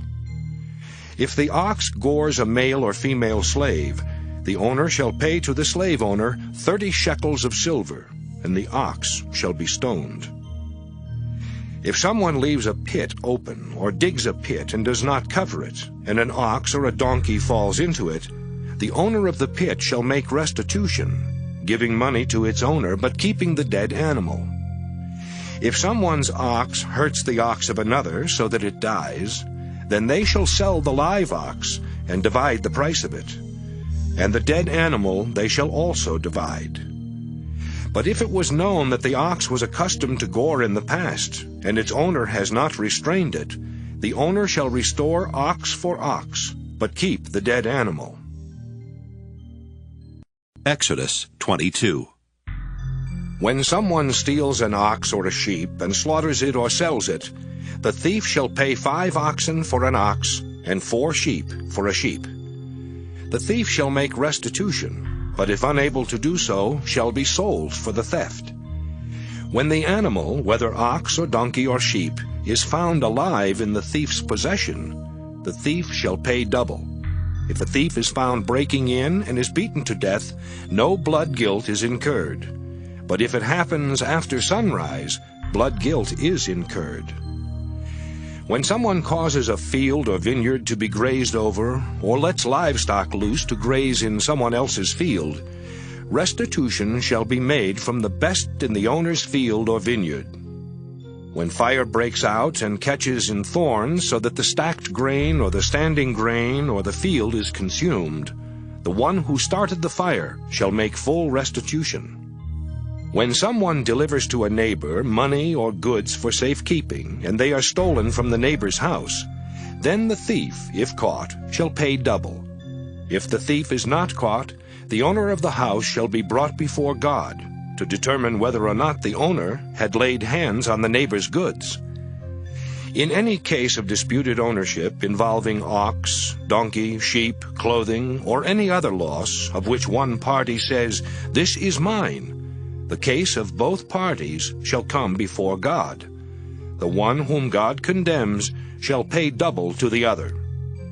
When someone delivers to another a donkey, ox, sheep, or any other animal for safekeeping, and it dies or is injured or is carried off without anyone seeing it, an oath before the Lord shall decide between the two of them that the one has not laid hands on the property of the other. The owner shall accept the oath, and no restitution shall be made. But if it was stolen, restitution shall be made to its owner. If it was mangled by beasts, let it be brought as evidence. Restitution shall not be made for the mangled remains. When someone borrows an animal from another, and it is injured or dies, the owner not being present, full restitution shall be made. If the owner was present, there shall be no restitution. If it was hired, only the hiring fee is due. When a man seduces a virgin who is not engaged to be married, and lies with her, he shall give the bride price for her, and make her his wife. But if her father refuses to give her to him, he shall pay an amount equal to the bride price for virgins. You shall not permit a female sorcerer to live. Whoever lies with an animal shall be put to death. Whoever sacrifices to any god other than the Lord alone shall be devoted to destruction. You shall not wrong or oppress a resident alien, for you were aliens in the land of Egypt. You shall not abuse any widow or orphan. If you do abuse them, when they cry out to me, I will surely heed their cry. My wrath will burn, and I will kill you with the sword, and your wives shall become widows and your children orphans. If you lend money to my people, to the poor among you, you shall not deal with them as a creditor. You shall not exact interest from them. If you take your neighbor's cloak in pawn, you shall restore it before the sun goes down, for it may be your neighbor's only clothing to use as cover. In what else shall that person sleep? And if your neighbor cries out to me, I will listen, for I am compassionate. You shall not revile God or curse a leader of your people. You shall not delay to make offerings from the fullness of your harvest and from the outflow of your presses. The firstborn of your sons you shall give to me. You shall do the same with your oxen and with your sheep. 7 days it shall remain with its mother. On the 8th day you shall give it to me. You shall be people consecrated to me. Therefore you shall not eat any meat that is mangled by beasts in the field. You shall throw it to the dogs. Exodus 23. You shall not spread a false report. You shall not join hands with the wicked to act as a malicious witness. You shall not follow a majority in wrongdoing. When you bear witness in a lawsuit, you shall not side with the majority so as to pervert justice, nor shall you be partial to the poor in a lawsuit. When you come upon your enemy's ox or donkey going astray, you shall bring it back. When you see the donkey of one who hates you lying under its burden, and you would hold back from setting it free, you must help to set it free. You shall not pervert the justice due to your poor in their lawsuits. Keep far from a false charge, and do not kill the innocent and those in the right, for I will not acquit the guilty. You shall take no bribe, for a bribe blinds the officials and subverts the cause of those who are in the right. You shall not oppress a resident alien. You know the heart of an alien, for you were aliens in the land of Egypt. For 6 years you shall sow your land and gather in its yield.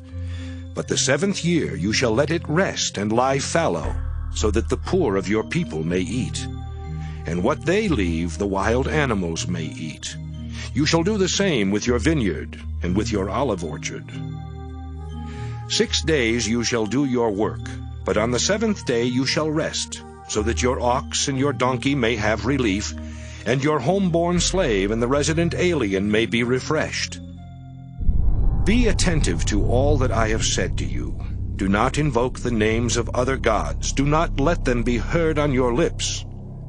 3 times in the year you shall hold a festival for me. You shall observe the festival of unleavened bread. As I commanded you, you shall eat unleavened bread for 7 days at the appointed time in the month of Abib, for in it you came out of Egypt. No one shall appear before me empty-handed. You shall observe the festival of harvest, of the first fruits of your labor, of what you sow in the field. You shall observe the festival of ingathering at the end of the year, when you gather in from the field the fruit of your labor. 3 times in the year all your males shall appear before the Lord God. You shall not offer the blood of my sacrifice with anything leavened, or let the fat of my festival remain until the morning. The choicest of the first fruits of your ground you shall bring into the house of the Lord your God. You shall not boil a kid in its mother's milk. I am going to send an angel in front of you to guard you on the way and to bring you to the place that I have prepared. Be attentive to him and listen to his voice. Do not rebel against him, for he will not pardon your transgression, for my name is in him. But if you listen attentively to his voice and do all that I say, then I will be an enemy to your enemies and a foe to your foes. When my angel goes in front of you and brings you to the Amorites, the Hittites, the Perizzites, the Canaanites, the Hivites, and the Jebusites, and I blot them out, you shall not bow down to their gods, or worship them, or follow their practices, but you shall utterly demolish them and break their pillars in pieces. You shall worship the Lord your God, and I will bless your bread and your water, and I will take sickness away from among you. No one shall miscarry or be barren in your land. I will fulfill the number of your days. I will send my terror in front of you, and will throw into confusion all the people against whom you shall come. And I will make all your enemies turn their backs to you. And I will send the pestilence in front of you, which shall drive out the Hivites, the Canaanites, and the Hittites from before you. I will not drive them out from before you in 1 year, or the land would become desolate, and the wild animals would multiply against you. Little by little I will drive them out from before you, until you have increased and possessed the land. I will set your borders from the Red Sea to the Sea of the Philistines, and from the wilderness to the Euphrates. For I will hand over to you the inhabitants of the land, and you shall drive them out before you. You shall make no covenant with them and their gods. They shall not live in your land, or they will make you sin against me. For if you worship their gods, it will surely be a snare to you. Exodus 24. Then he said to Moses, Come up to the Lord, you and Aaron, Nadab and Abihu, and 70 of the elders of Israel, and worship at a distance. Moses alone shall come near the Lord, but the others shall not come near, and the people shall not come up with him. Moses came and told the people all the words of the Lord and all the ordinances. And all the people answered with one voice and said, All the words that the Lord has spoken we will do. And Moses wrote down all the words of the Lord. He rose early in the morning and built an altar at the foot of the mountain and set up 12 pillars corresponding to the 12 tribes of Israel. He sent young men of the people of Israel, who offered burnt offerings and sacrificed oxen as offerings of well-being to the Lord. Moses took half of the blood and put it in basins, and half of the blood he dashed against the altar. Then he took the book of the covenant and read it in the hearing of the people, and they said, All that the Lord has spoken we will do, and we will be obedient. Moses took the blood and dashed it on the people and said, See the blood of the covenant that the Lord has made with you in accordance with all these words. Then Moses and Aaron, Nadab and Abihu, and 70 of the elders of Israel went up, and they saw the God of Israel. Under his feet there was something like a pavement of sapphire stone, like the very heaven for clearness. God did not lay his hand on the chief men of the people of Israel. Also they beheld God, and they ate and drank. The Lord said to Moses, Come up to me on the mountain and wait there, and I will give you the tablets of stone with the law and the commandment which I have written for their instruction. So Moses set out with his assistant Joshua, and Moses went up into the mountain of God. To the elders he had said, Wait here for us until we come to you again. For Aaron and Hur are with you. Whoever has a dispute may go to them. Then Moses went up on the mountain, and the cloud covered the mountain. The glory of the Lord settled on Mount Sinai, and the cloud covered it for 6 days. On the 7th day he called to Moses out of the cloud. Now the appearance of the glory of the Lord was like a devouring fire on the top of the mountain in the sight of the people of Israel. Moses entered the cloud and went up on the mountain. Moses was on the mountain for 40 days and 40 nights. Exodus 25. The Lord said to Moses, Tell the Israelites to take from me an offering. From all whose hearts prompt them to give, you shall receive the offering for me. This is the offering that you shall receive from them. Gold, silver, and bronze, blue, purple, and crimson yarns, and fine linen, goat's hair, tanned ram's skins, fine leather, acacia wood, oil for the lamps, spices for the anointing oil and for the fragrant incense, onyx stones and gems to be set in the ephod and for the breastpiece, and have them make me a sanctuary so that I may dwell among them. In accordance with all that I show you concerning the pattern of the tabernacle and of all its furniture, so you shall make it. They shall make an ark of acacia wood, It shall be 2.5 cubits long, 1.5 cubits wide, and 1.5 cubits high. You shall overlay it with pure gold. Inside and outside you shall overlay it, and you shall make a molding of gold upon it all around. You shall cast 4 rings of gold for it, and put them on its 4 feet, 2 rings on the one side of it, and 2 rings on the other side. You shall make poles of acacia wood, and overlay them with gold. And you shall put the poles into the rings on the sides of the ark, by which to carry the ark. The poles shall remain in the rings of the ark. They shall not be taken from it. You shall put into the ark the covenant that I shall give you. Then you shall make a mercy seat of pure gold. 2.5 cubits shall be its length, and 1.5 cubits its width. You shall make 2 cherubim of gold. You shall make them of hammered work at the 2 ends of the mercy seat. Make 1 cherub at the one end, and 1 cherub at the other. Of one piece with the mercy seat you shall make the cherubim at its 2 ends. The cherubim shall spread out their wings above, overshadowing the mercy seat with their wings. They shall face one to another. The faces of the cherubim shall be turned toward the mercy seat. You shall put the mercy seat on the top of the ark, and in the ark you shall put the covenant that I shall give you. There I will meet with you, and from above the mercy seat, from between the 2 cherubim that are on the ark of the covenant. I will deliver to you all my commands for the Israelites. You shall make a table of acacia wood, 2 cubits long, 1 cubit wide, and 1.5 cubits high. You shall overlay it with pure gold, and make a molding of gold around it. You shall make around it a rim 1 handbreadth wide, and a molding of gold around the rim. You shall make for it 4 rings of gold, and fasten the rings to the 4 corners at its 4 legs. The rings that hold the poles used for carrying the table shall be close to the rim. You shall make the poles of acacia wood, and overlay them with gold, and the table shall be carried with these. You shall make its plates and dishes for incense, and its flagons and bowls with which to pour drink offerings. You shall make them of pure gold. And you shall set the bread of the presence on the table before me always. You shall make a lampstand of pure gold. The base and the shaft of the lampstand shall be made of hammered work. Its cups, its calyxes, and its petals shall be of one piece with it.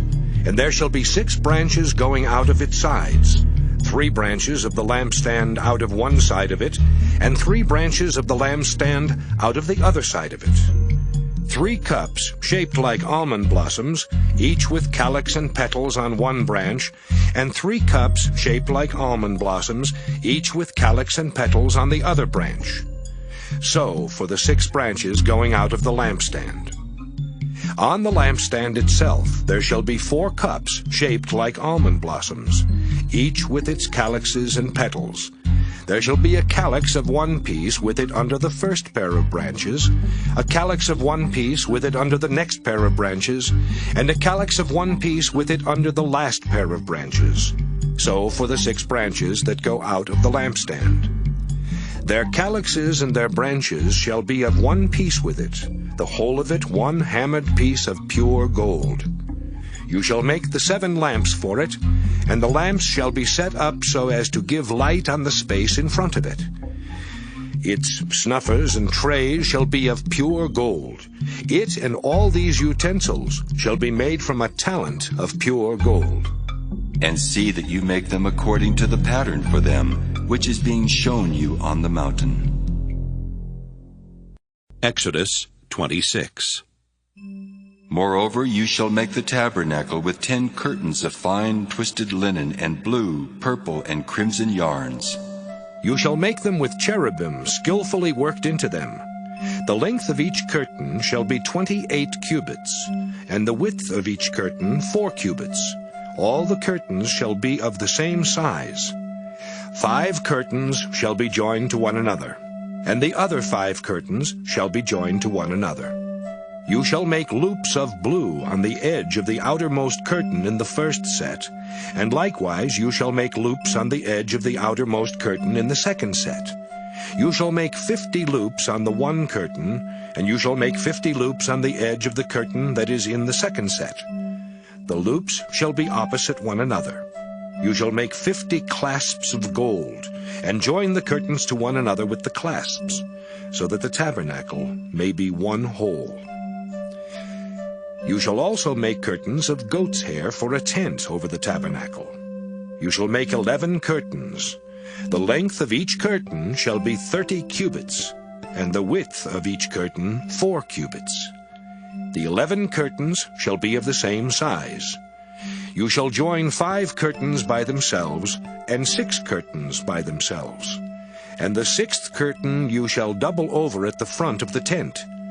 You shall make 50 loops on the edge of the curtain that is outermost in one set, and 50 loops on the edge of the curtain that is outermost in the second set. You shall make 50 clasps of bronze, and put the clasps into the loops, and join the tent together, so that it may be one whole. The part that remains of the curtains of the tent, the half curtain that remains, shall hang over the back of the tabernacle. The cubit on the one side and the cubit on the other side of what remains in the length of the curtains of the tent shall hang over the sides of the tabernacle, on this side and that side, to cover it. You shall make for the tent a covering of tanned ram's skins and an outer covering of fine leather. You shall make upright frames of acacia wood for the tabernacle. 10 cubits shall be the length of a frame, and a cubit and a half the width of each frame. There shall be 2 pegs in each frame to fit the frames together. You shall make these for all the frames of the tabernacle. You shall make the frames for the tabernacle, 20 frames for the south side. And you shall make 40 bases of silver under the 20 frames, 2 bases under the first frame for its 2 pegs, and 2 bases under the next frame for its 2 pegs. And for the second side of the tabernacle, on the north side, 20 frames, and there 40 bases of silver, 2 bases under the first frame, and 2 bases under the next frame. And for the rear of the tabernacle westward, you shall make 6 frames. You shall make 2 frames for corners of the tabernacle in the rear. They shall be separate beneath, but joined at the top, at the first ring. It shall be the same with both of them. They shall form the 2 corners. And so there shall be 8 frames with their bases of silver, 16 bases, 2 bases under the first frame, and 2 bases under the next frame. You shall make bars of acacia wood, 5 for the frames of the one side of the tabernacle, and 5 bars for the frames of the other side of the tabernacle, and 5 bars for the frames of the side of the tabernacle at the rear westward. The middle bar, halfway up the frames, shall pass through from end to end. You shall overlay the frames with gold, and shall make their rings of gold to hold the bars, and you shall overlay the bars with gold. Then you shall erect the tabernacle according to the plan for it that you were shown on the mountain. You shall make a curtain of blue, purple, and crimson yarns and of fine twisted linen. It shall be made with cherubim skillfully worked into it. You shall hang it on 4 pillars of acacia overlaid with gold, which have hooks of gold, and rest on 4 bases of silver. You shall hang the curtain under the clasps, and bring the Ark of the Covenant in there, within the curtain. And the curtain shall separate for you the holy place from the most holy. You shall put the mercy seat on the Ark of the Covenant in the most holy place. You shall set the table outside the curtain, and the lampstand on the south side of the tabernacle opposite the table. And you shall put the table on the north side. You shall make a screen for the entrance of the tent of blue, purple, and crimson yarns, and of fine twisted linen, embroidered with needlework. You shall make for the screen 5 pillars of acacia, and overlay them with gold. Their hooks shall be of gold, and you shall cast 5 bases of bronze for them. Exodus 27. You shall make the altar of acacia wood, 5 cubits long and 5 cubits wide. The altar shall be square, and it shall be 3 cubits high. You shall make horns for it on its 4 corners. Its horns shall be of one piece with it, and you shall overlay it with bronze. You shall make pots for it to receive its ashes, and shovels and basins and forks and firepans. You shall make all its utensils of bronze. You shall also make for it a grating, a network of bronze. And on the net you shall make 4 bronze rings at its 4 corners. You shall set it under the ledge of the altar, so that the net shall extend halfway down the altar. You shall make poles for the altar, poles of acacia wood, and overlay them with bronze. The poles shall be put through the rings, so that the pole shall be on the 2 sides of the altar when it is carried. You shall make it hollow with boards. They shall be made just as you were shown on the mountain. You shall make the court of the tabernacle. On the south side, the court shall have hangings of fine twisted linen 100 cubits long for that side. Its 20 pillars and their 20 bases shall be of bronze, but the hooks of the pillars and their bands shall be of silver. Likewise for its length on the north side there shall be hangings 100 cubits long. Their pillars 20 and their bases 20 of bronze, but the hooks of the pillars and their bands shall be of silver. For the width of the court on the west side there shall be 50 cubits of hangings, with 10 pillars and 10 bases. The width of the court on the front to the east shall be 50 cubits. There shall be 15 cubits of hangings on the one side, with 3 pillars and 3 bases. There shall be 15 cubits of hangings on the other side, with 3 pillars and 3 bases. For the gate of the court there shall be a screen 20 cubits long, of blue, purple, and crimson yarns, and of fine twisted linen, embroidered with needlework. It shall have 4 pillars, and with them 4 bases. All the pillars around the court shall be banded with silver. Their hooks shall be of silver, and their bases of bronze. The length of the court shall be 100 cubits, the width 50, and the height 5 cubits, with hangings of fine twisted linen and bases of bronze. All the utensils of the tabernacle for every use, and all its pegs and all the pegs of the court, shall be of bronze. You shall further command the Israelites to bring you pure oil of beaten olives for the light, so that a lamp may be set up to burn regularly. In the tent of meeting, outside the curtain that is before the covenant, Aaron and his sons shall tend it from evening to morning before the Lord. It shall be a perpetual ordinance to be observed throughout their generations by the Israelites. Exodus 28. Then bring near to you your brother Aaron and his sons with him from among the Israelites to serve me as priests. Aaron and Aaron's sons, Nadab and Abihu, Eleazar and Ithamar. You shall make sacred vestments for the glorious adornment of your brother Aaron. And you shall speak to all who have ability, whom I have endowed with skill, that they make Aaron's vestments to consecrate him for my priesthood. These are the vestments that they shall make: a breastpiece, an ephod, a robe, a checkered tunic, a turban, and a sash. When they make these sacred vestments for your brother Aaron and his sons to serve me as priests, they shall use gold, blue, purple, and crimson yarns, and fine linen.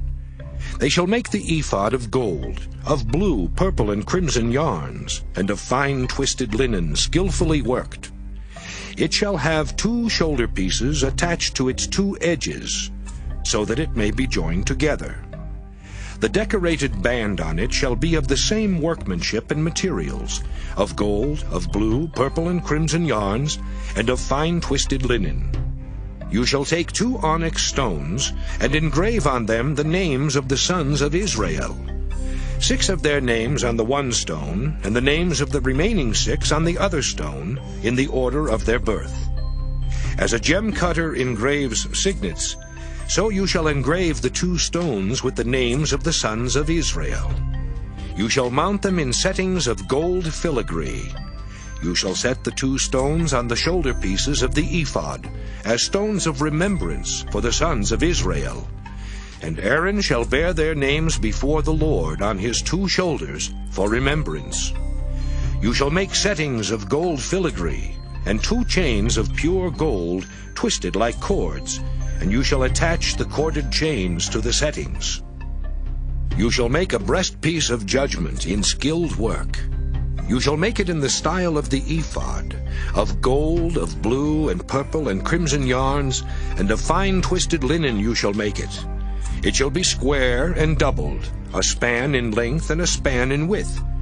You shall set in it 4 rows of stones. A row of carnelian, chrysolite, and emerald shall be the first row, and the second row a turquoise, a sapphire, and a moonstone, and the third row a jacinth, an agate, and an amethyst, and the 4th row a beryl, an onyx, and a jasper.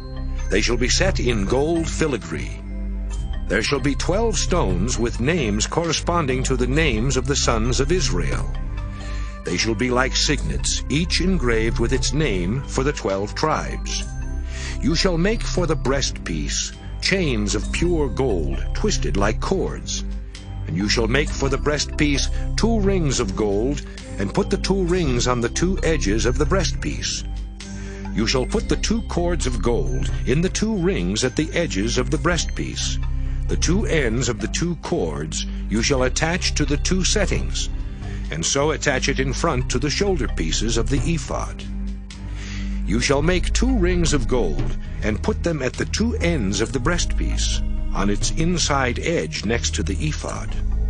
You shall make 2 rings of gold, and attach them in front to the lower part of the 2 shoulder pieces of the ephod, at its joining above the decorated band of the ephod. The breastpiece shall be bound by its rings to the rings of the ephod with a blue cord, so that it may lie on the decorated band of the ephod, and so that the breastpiece shall not come loose from the ephod. So Aaron shall bear the names of the sons of Israel in the breastpiece of judgment on his heart when he goes into the holy place, for a continual remembrance before the Lord. In the breastpiece of judgment you shall put the Urim and the Thummim, and they shall be on Aaron's heart when he goes in before the Lord. Thus Aaron shall bear the judgment of the Israelites on his heart before the Lord continually. You shall make the robe of the ephod all of blue. It shall have an opening for the head in the middle of it, with a woven binding around the opening, like the opening in a coat of mail, so that it may not be torn. On its lower hem you shall make pomegranates of blue, purple, and crimson yarns, all around the lower hem, with bells of gold between them all around. A golden bell and a pomegranate alternating all around the lower hem of the robe. Aaron shall wear it when he ministers, and its sound shall be heard when he goes into the holy place before the Lord, and when he comes out, so that he may not die. You shall make a rosette of pure gold, and engrave on it, like the engraving of a signet, Holy to the Lord. You shall fasten it on the turban with a blue cord. It shall be on the front of the turban. It shall be on Aaron's forehead, and Aaron shall take on himself any guilt incurred in the holy offering that the Israelites consecrate as their sacred donations. It shall always be on his forehead, in order that they may find favor before the Lord. You shall make the checkered tunic of fine linen, and you shall make a turban of fine linen, and you shall make a sash embroidered with needlework. For Aaron's sons you shall make tunics and sashes and headdresses. You shall make them for their glorious adornment. You shall put them on your brother Aaron, and on his sons with him, and shall anoint them, and ordain them, and consecrate them, so that they may serve me as priests. You shall make for them linen undergarments to cover their naked flesh. They shall reach from the hips to the thighs. Aaron and his sons shall wear them when they go into the tent of meeting, or when they come near the altar to minister in the holy place. Or they will bring guilt on themselves and die. This shall be a perpetual ordinance for him and for his descendants after him. Exodus 29. Now this is what you shall do to them to consecrate them, so that they may serve me as priests. Take 1 young bull and 2 rams without blemish, and unleavened bread, unleavened cakes mixed with oil, and unleavened wafers spread with oil. You shall make them of choice wheat flour. You shall put them in 1 basket, and bring them in the basket, and bring the bull and the 2 rams. You shall bring Aaron and his sons to the entrance of the tent of meeting, and wash them with water. Then you shall take the vestments, and put on Aaron the tunic, and the robe of the ephod, and the breastpiece, and gird him with the decorated band of the ephod. And you shall set the turban on his head, and put the holy diadem on the turban. You shall take the anointing oil, and pour it on his head, and anoint him. Then you shall bring his sons, and put tunics on them, and you shall gird them with sashes, and tie headdresses on them. And the priesthood shall be theirs by a perpetual ordinance. You shall then ordain Aaron and his sons. You shall bring the bull in front of the tent of meeting. Aaron and his sons shall lay their hands on the head of the bull, and you shall slaughter the bull before the Lord at the entrance of the tent of meeting, and shall take some of the blood of the bull, and put it on the horns of the altar with your finger, and all the rest of the blood you shall pour out at the base of the altar. You shall take all the fat that covers the entrails, and the appendage of the liver, and the 2 kidneys with the fat that is on them, and turn them into smoke on the altar. But the flesh of the bull, and its skin, and its dung, you shall burn with fire outside the camp. It is a sin offering. Then you shall take 1 of the rams, and Aaron and his son shall lay their hands on the head of the ram, and you shall slaughter the ram, and shall take its blood and dash it against all sides of the altar.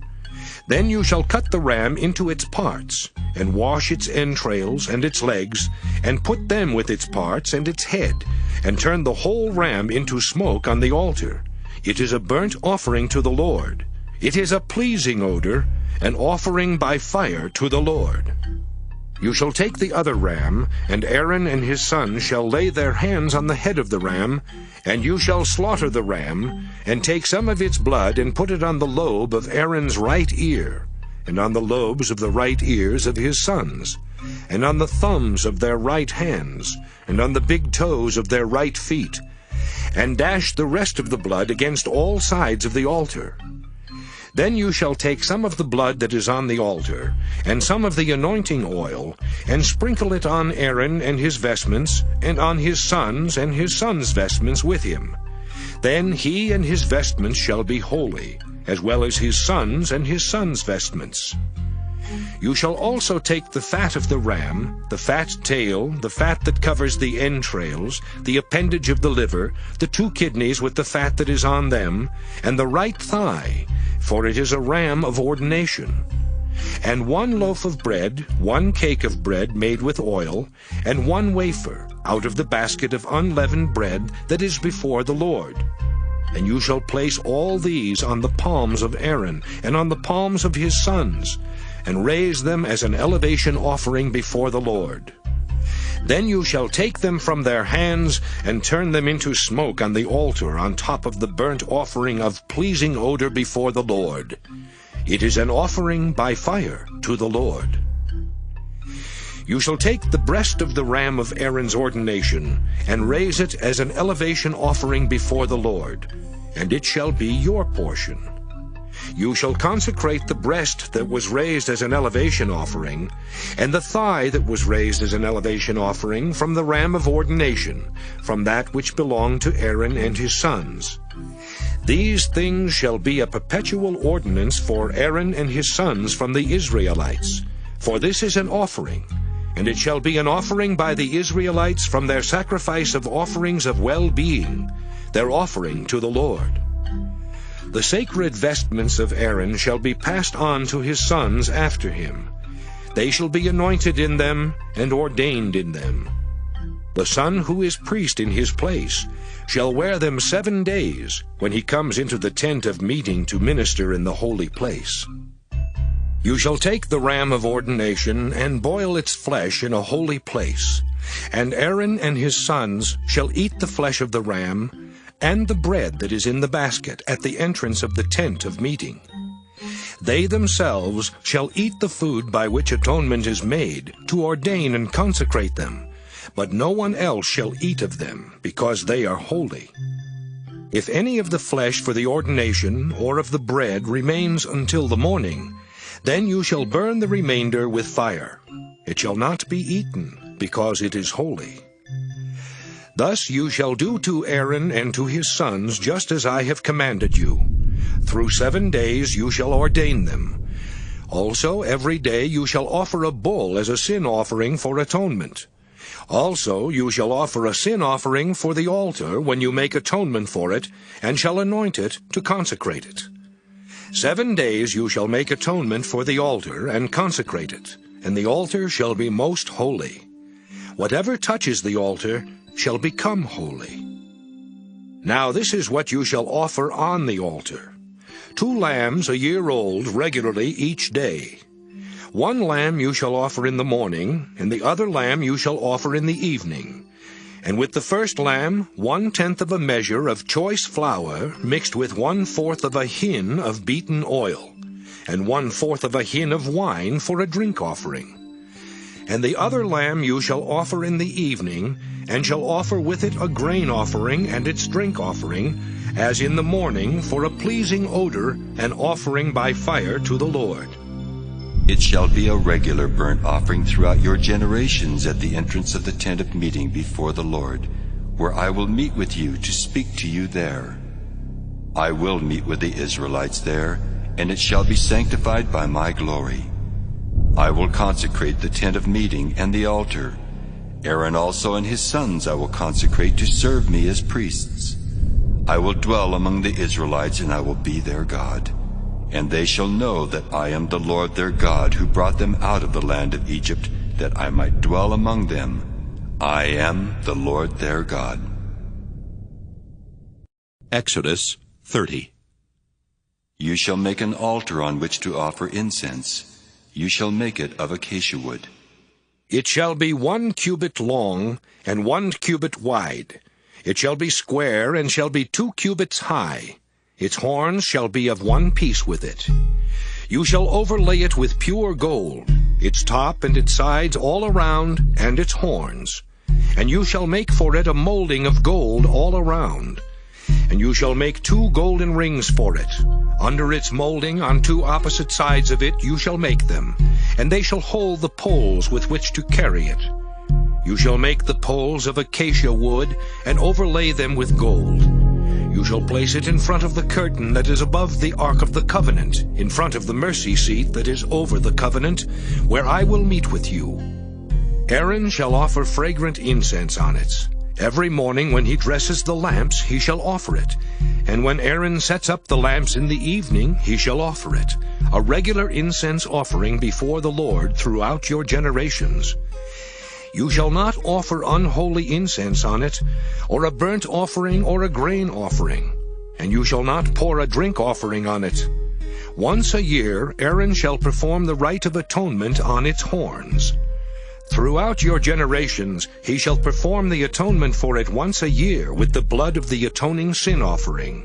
It is most holy to the Lord. The Lord spoke to Moses. When you take a census of the Israelites to register them, at registration all of them shall give a ransom for their lives to the Lord, so that no plague may come upon them for being registered.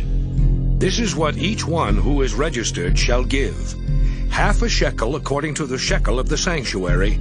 The shekel is 20 gerahs. Half a shekel as an offering to the Lord.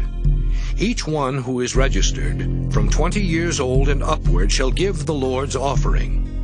The rich shall not give more, and the poor shall not give less than the half shekel, when you bring this offering to the Lord to make atonement for your lives. You shall take the atonement money from the Israelites, and shall designate it for the service of the tent of meeting. Before the Lord it will be a reminder to the Israelites of the ransom given for your lives. The Lord spoke to Moses. You shall make a bronze basin with a bronze stand for washing. You shall put it between the tent of meeting and the altar, and you shall put water in it. With the water Aaron and his sons shall wash their hands and their feet. When they go into the tent of meeting, or when they come near the altar to minister, to make an offering by fire to the Lord, they shall wash with water, so that they may not die.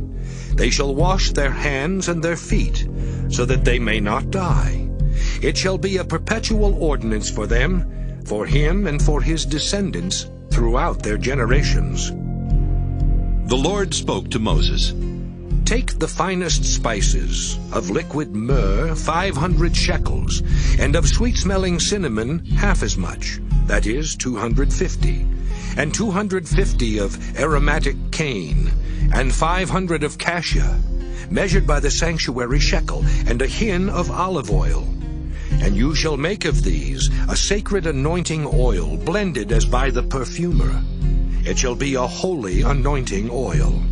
With it you shall anoint the tent of meeting, and the ark of the covenant, and the table and all its utensils, and the lampstand and its utensils, and the altar of incense, and the altar of burnt offering with all its utensils, and the basin with its stand. You shall consecrate them, so that they may be most holy. Whatever touches them will become holy.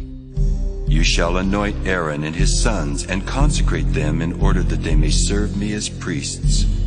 You shall say to the Israelites, This shall be my holy anointing oil throughout your generations. It shall not be used in any ordinary anointing of the body, and you shall make no other like it in composition. It is holy, and it shall be holy to you. Whoever compounds any like it, or whoever puts any of it on an unqualified person, shall be cut off from the people. The Lord said to Moses, Take sweet spices, stacte, and onycha and galbanum, sweet spices, with pure frankincense, an equal part of each, and make an incense blended as by the perfumer, seasoned with salt, pure and holy. And you shall beat some of it into powder, and put part of it before the covenant in the tent of meeting, where I shall meet with you. It shall be for you most holy. When you make incense according to this composition, you shall not make it for yourselves. It shall be regarded by you as holy to the Lord. Whoever makes any like it to use as perfume shall be cut off from the people.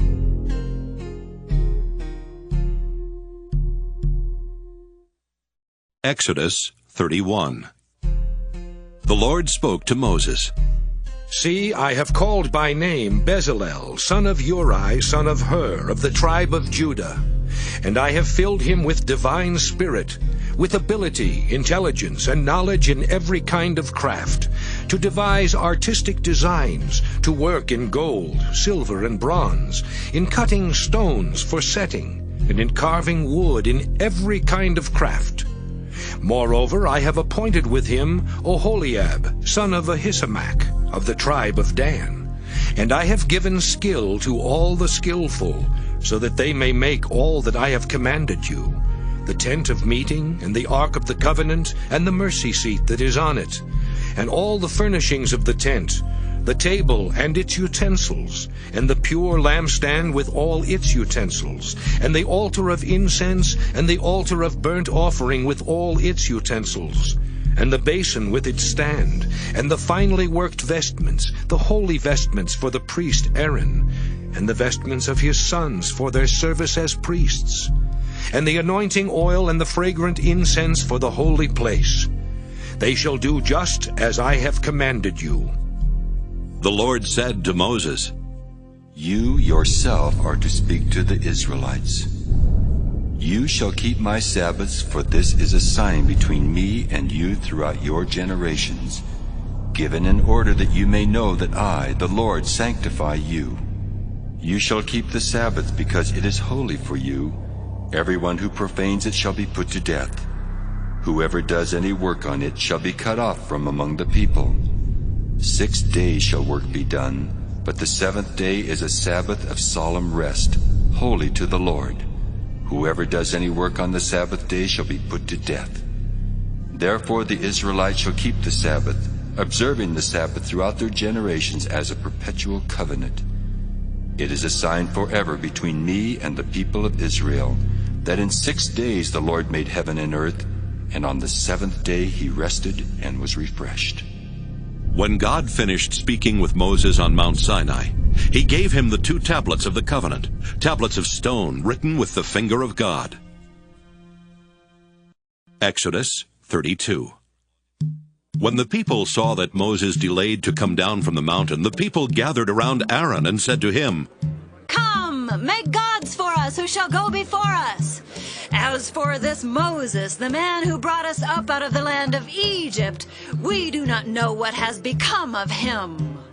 Aaron said to them, Take off the gold rings that are on the ears of your wives, your sons, and your daughters, and bring them to me. So all the people took off the gold rings from their ears and brought them to Aaron. He took the gold from them, formed it in a mold, and cast an image of a calf, and they said, "These are your gods, O Israel, who brought you up out of the land of Egypt." When Aaron saw this, he built an altar before it, and Aaron made proclamation and said, Tomorrow shall be a festival to the Lord. They rose early the next day, and offered burnt offerings, and brought sacrifices of well-being. And the people sat down to eat and drink, and rose up to revel. The Lord said to Moses, Go down at once. Your people whom you brought up out of the land of Egypt have acted perversely. They have been quick to turn aside from the way that I commanded them. They have cast for themselves an image of a calf, and have worshipped it and sacrificed to it, and said, These are your gods, O Israel, who brought you up out of the land of Egypt. The Lord said to Moses, I have seen this people, how stiff-necked they are. Now let me alone, so that my wrath may burn hot against them, and I may consume them. And of you I will make a great nation. But Moses implored the Lord his God and said, O Lord, why does your wrath burn hot against your people, whom you brought out of the land of Egypt with great power and with a mighty hand? Why should the Egyptians say, It was with evil intent that he brought them out, to kill them in the mountains, and to consume them from the face of the earth? Turn from your fierce wrath. Change your mind, and do not bring disaster on your people. Remember Abraham, Isaac, and Israel, your servants, how you swore to them by your own self, saying to them, I will multiply your descendants like the stars of heaven, and all this land that I have promised I will give to your descendants, and they shall inherit it forever. And the Lord changed his mind about the disaster that he planned to bring on his people.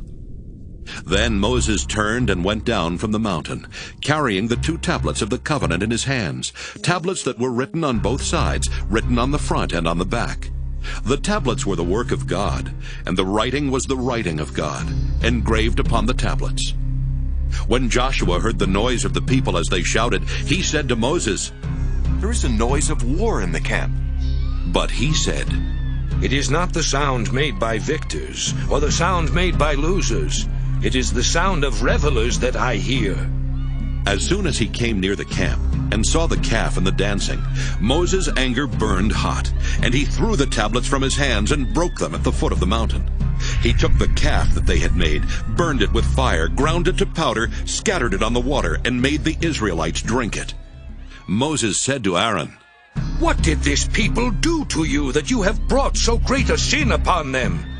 And Aaron said, Do not let the anger of my Lord burn hot. You know the people, that they are bent on evil.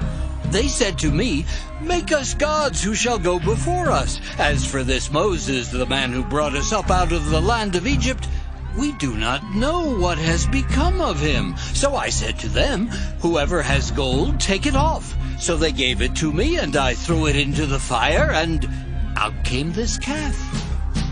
When Moses saw that the people were running wild, for Aaron had let them run wild to the derision of their enemies, then Moses stood in the gate of the camp and said, Who is on the Lord's side? Come to me! And all the sons of Levi gathered around him. He said to them, Thus says the Lord, the God of Israel, Put your sword on your side, each of you. Go back and forth from gate to gate throughout the camp, and each of you kill your brother, your friend, and your neighbor. The sons of Levi did as Moses commanded, and about 3,000 of the people fell on that day. Moses said, "Today you have ordained yourselves for the service of the Lord, each one at the cost of a son or a brother, and so have brought a blessing on yourselves this day." On the next day Moses said to the people, "You have sinned a great sin, but now I will go up to the Lord. Perhaps I can make atonement for your sin." So Moses returned to the Lord and said, "Alas, this people has sinned a great sin. They have made for themselves gods of gold. But now if you will only forgive their sin. But if not, blot me out of the book that you have written." But the Lord said to Moses, "Whoever has sinned against me, I will blot out of my book. But now go, lead the people to the place about which I have spoken to you. See, my angel shall go in front of you. Nevertheless, when the day comes for punishment, I will punish them for their sin." Then the Lord sent a plague on the people, because they made the calf, the one that Aaron made. Exodus 33. The Lord said to Moses, "Go, leave this place, you and the people whom you have brought up out of the land of Egypt, and go to the land of which I swore to Abraham, Isaac, and Jacob, saying, 'To your descendants I will give it.' I will send an angel before you, and I will drive out the Canaanites, the Amorites, the Hittites, the Perizzites, the Hivites, and the Jebusites. Go up to a land flowing with milk and honey, but I will not go up among you, or I would consume you on the way, for you are a stiff-necked people." When the people heard these harsh words, they mourned, and no one put on ornaments, for the Lord had said to Moses, "Say to the Israelites, 'You are a stiff-necked people. If for a single moment I should go up among you, I would consume you. So now take off your ornaments, and I will decide what to do to you.'" Therefore the Israelites stripped themselves of their ornaments from Mount Horeb onward. Now Moses used to take the tent and pitch it outside the camp, far off from the camp. He called it the tent of meeting. And everyone who sought the Lord would go out to the tent of meeting, which was outside the camp. Whenever Moses went out to the tent, all the people would rise and stand, each of them at the entrance of their tents, and watch Moses until he had gone into the tent. When Moses entered the tent, the pillar of cloud would descend and stand at the entrance of the tent, and the Lord would speak with Moses. When all the people saw the pillar of cloud standing at the entrance of the tent, all the people would rise and bow down, all of them at the entrance of their tent. Thus the Lord used to speak to Moses face to face, as one speaks to a friend.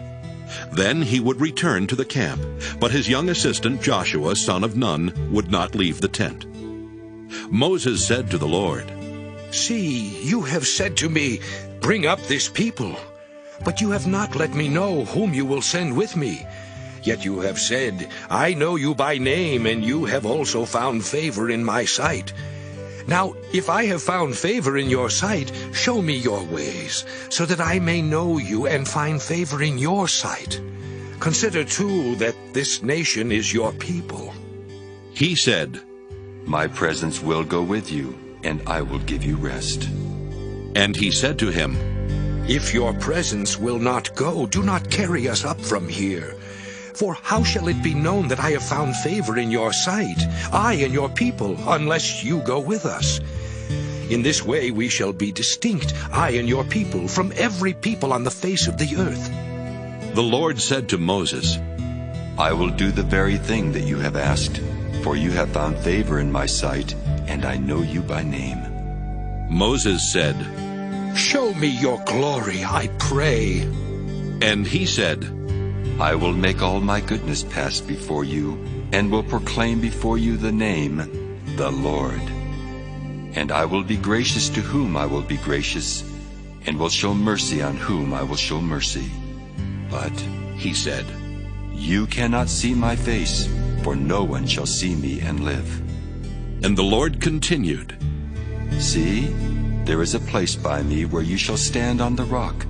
And while my glory passes by, I will put you in a cleft of the rock, and I will cover you with my hand until I have passed by.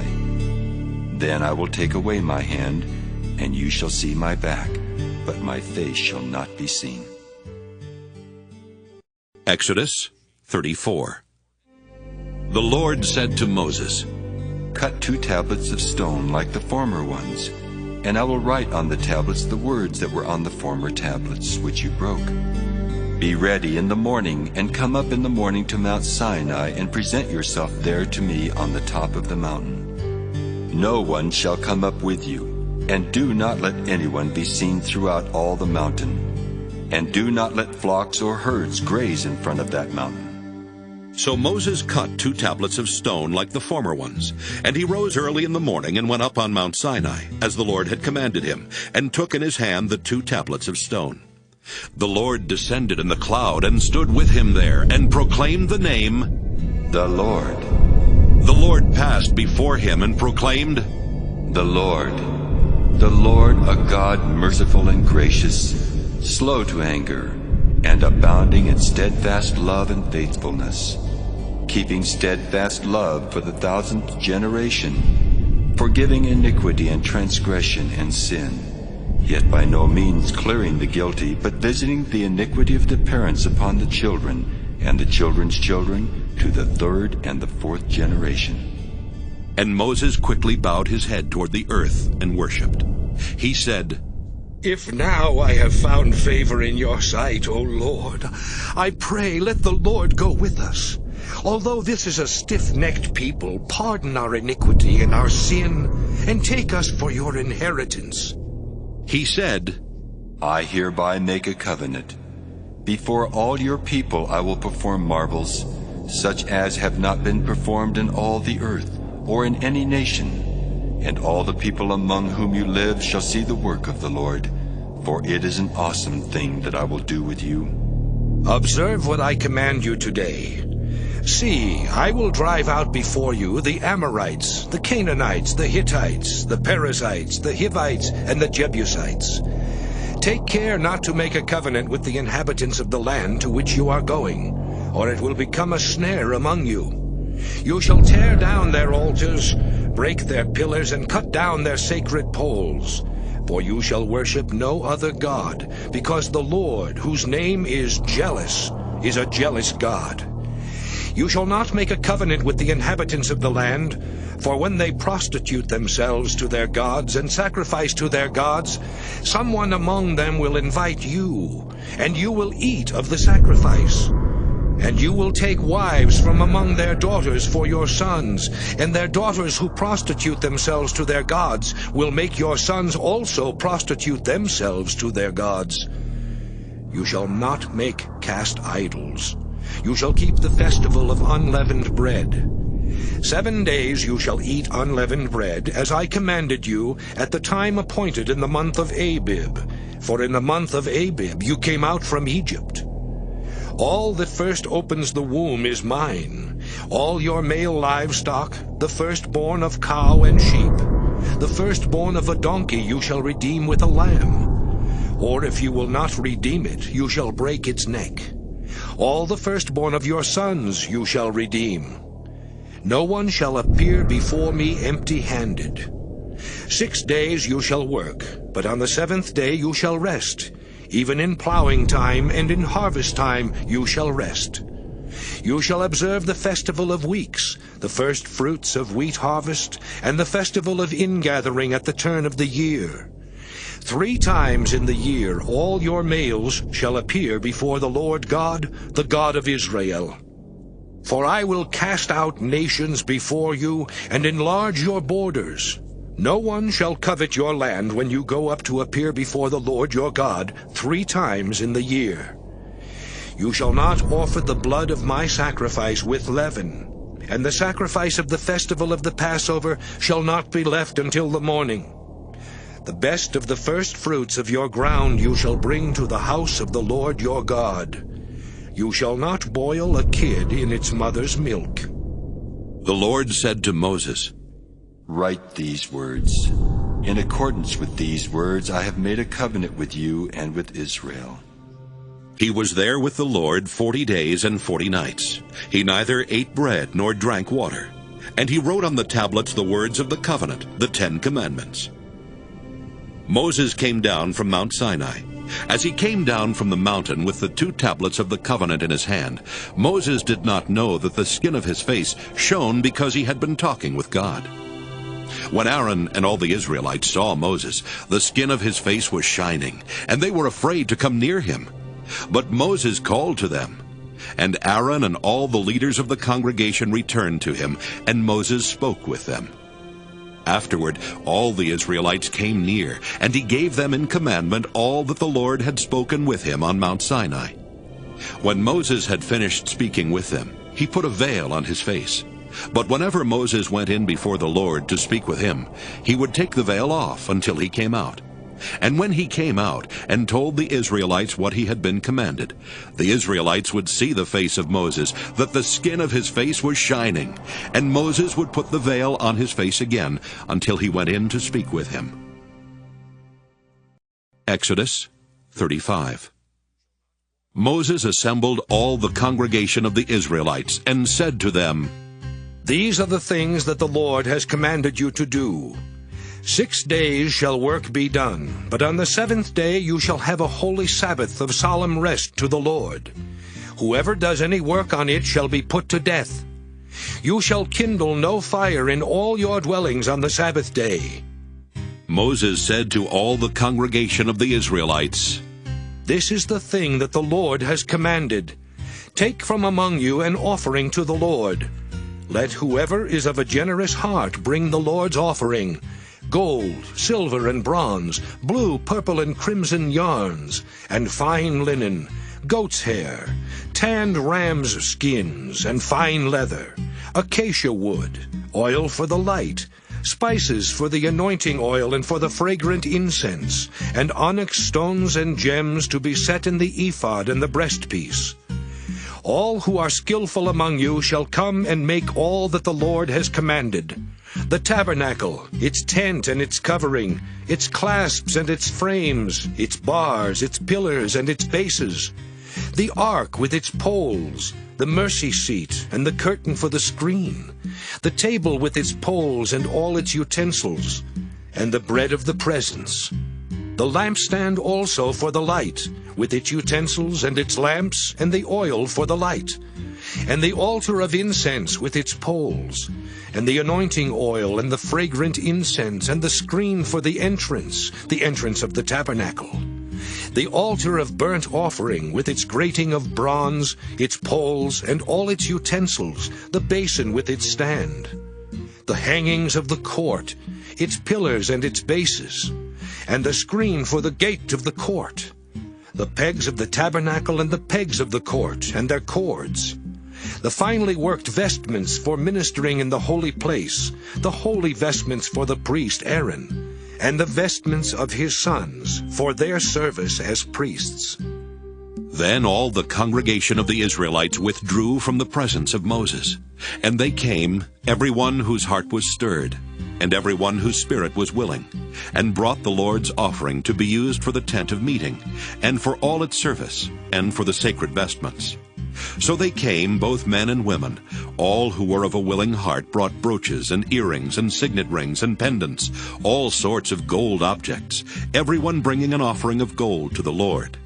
And everyone who possessed blue or purple or crimson yarn, or fine linen, or goat's hair, or tanned ram skins, or fine leather, brought them. Everyone who could make an offering of silver or bronze brought it as the Lord's offering. And everyone who possessed acacia wood of any use in the work brought it. All the skillful women spun with their hands, and brought what they had spun in blue and purple and crimson yarns and fine linen. All the women whose hearts moved them to use their skill spun the goat's hair. And the leaders brought onyx stones and gems to be set in the ephod and the breastpiece, and spices and oil for the light and for the anointing oil and for the fragrant incense. All the Israelite men and women whose hearts made them willing to bring anything for the work that the Lord had commanded by Moses to be done, brought it as a freewill offering to the Lord. Then Moses said to the Israelites, See, the Lord has called by name Bezalel, son of Uri, son of Hur, of the tribe of Judah. He has filled him with divine spirit, with skill, intelligence, and knowledge in every kind of craft, to devise artistic designs, to work in gold, silver, and bronze, in cutting stones for setting, and in carving wood in every kind of craft. And he has inspired him to teach, both him and Aholiab, son of Ahisamach of the tribe of Dan. He has filled them with skill to do every kind of work done by an artisan, or by a designer, or by an embroiderer in blue, purple, and crimson yarns, and in fine linen, or by a weaver, by any sort of artisan or skilled designer. Exodus 36. Bezalel and Aholiab and every skillful one to whom the Lord has given skill and understanding to know how to do any work in the construction of the sanctuary shall work in accordance with all that the Lord has commanded. Moses then called Bezalel and Aholiab, and every skillful one to whom the Lord had given skill, every one whose heart was stirred to come to do the work. And they received from Moses all the freewill offerings that the Israelites had brought for doing the work on the sanctuary. They still kept bringing him freewill offerings every morning, so that all the artisans who were doing every sort of task on the sanctuary came, each from the task being performed, and said to Moses, "The people are bringing much more than enough for doing the work that the Lord has commanded us to do." So Moses gave command, and word was proclaimed throughout the camp. No man or woman is to make anything else as an offering for the sanctuary. So the people were restrained from bringing, for what they had already brought was more than enough to do all the work. All those with skill among the workers made the tabernacle with 10 curtains. They were made of fine twisted linen, and blue, purple, and crimson yarns, with cherubim skillfully worked into them. The length of each curtain was 28 cubits, and the width of each curtain 4 cubits. All the curtains were of the same size. He joined 5 curtains to one another, and the other 5 curtains he joined to one another. He made loops of blue on the edge of the outermost curtain of the first set. Likewise, he made them on the edge of the outermost curtain of the second set. He made 50 loops on the one curtain, and he made 50 loops on the edge of the curtain that was in the second set. The loops were opposite one another.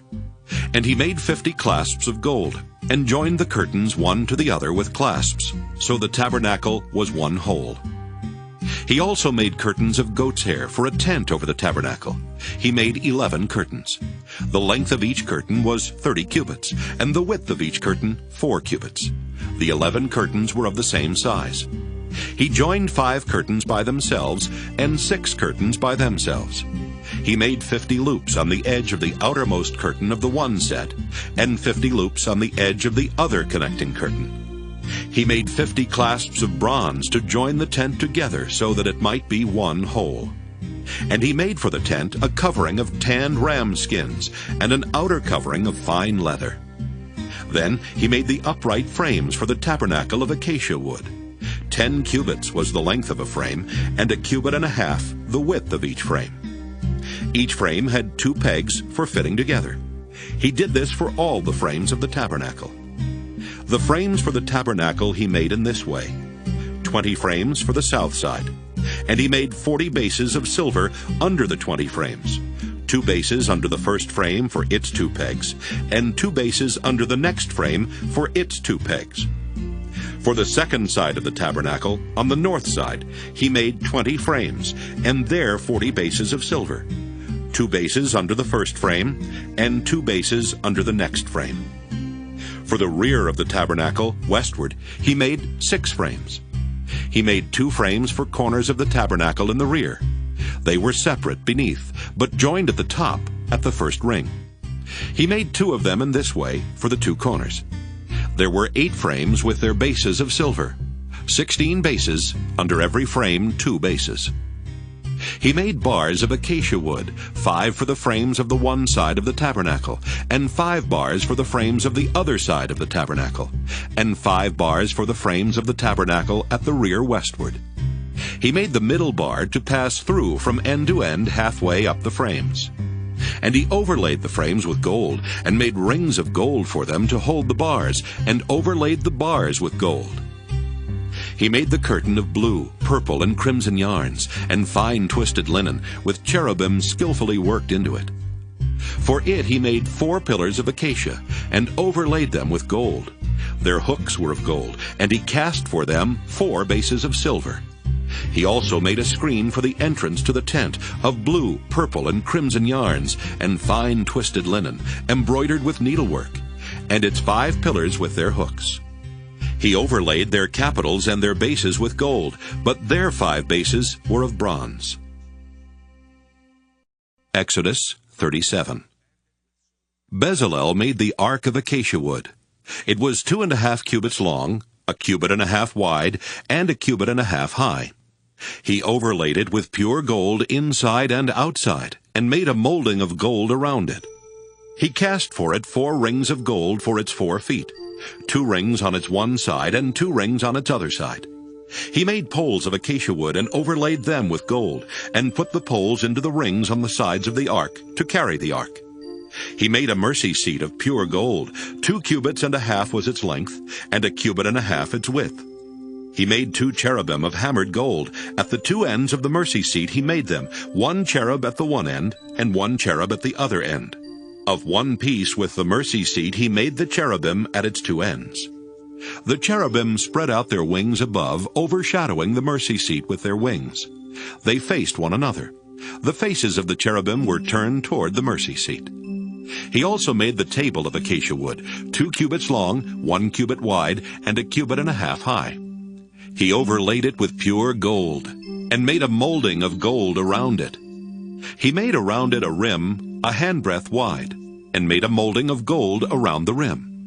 He cast for it 4 rings of gold, and fastened the rings to the 4 corners at its 4 legs. The rings that held the poles used for carrying the table were close to the rim.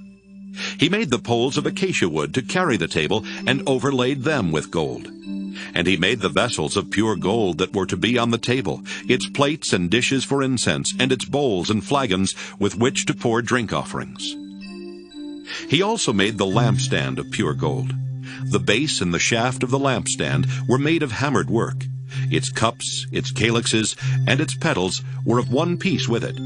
There were 6 branches going out of its sides, 3 branches of the lampstand out of one side of it, and 3 branches of the lampstand out of the other side of it.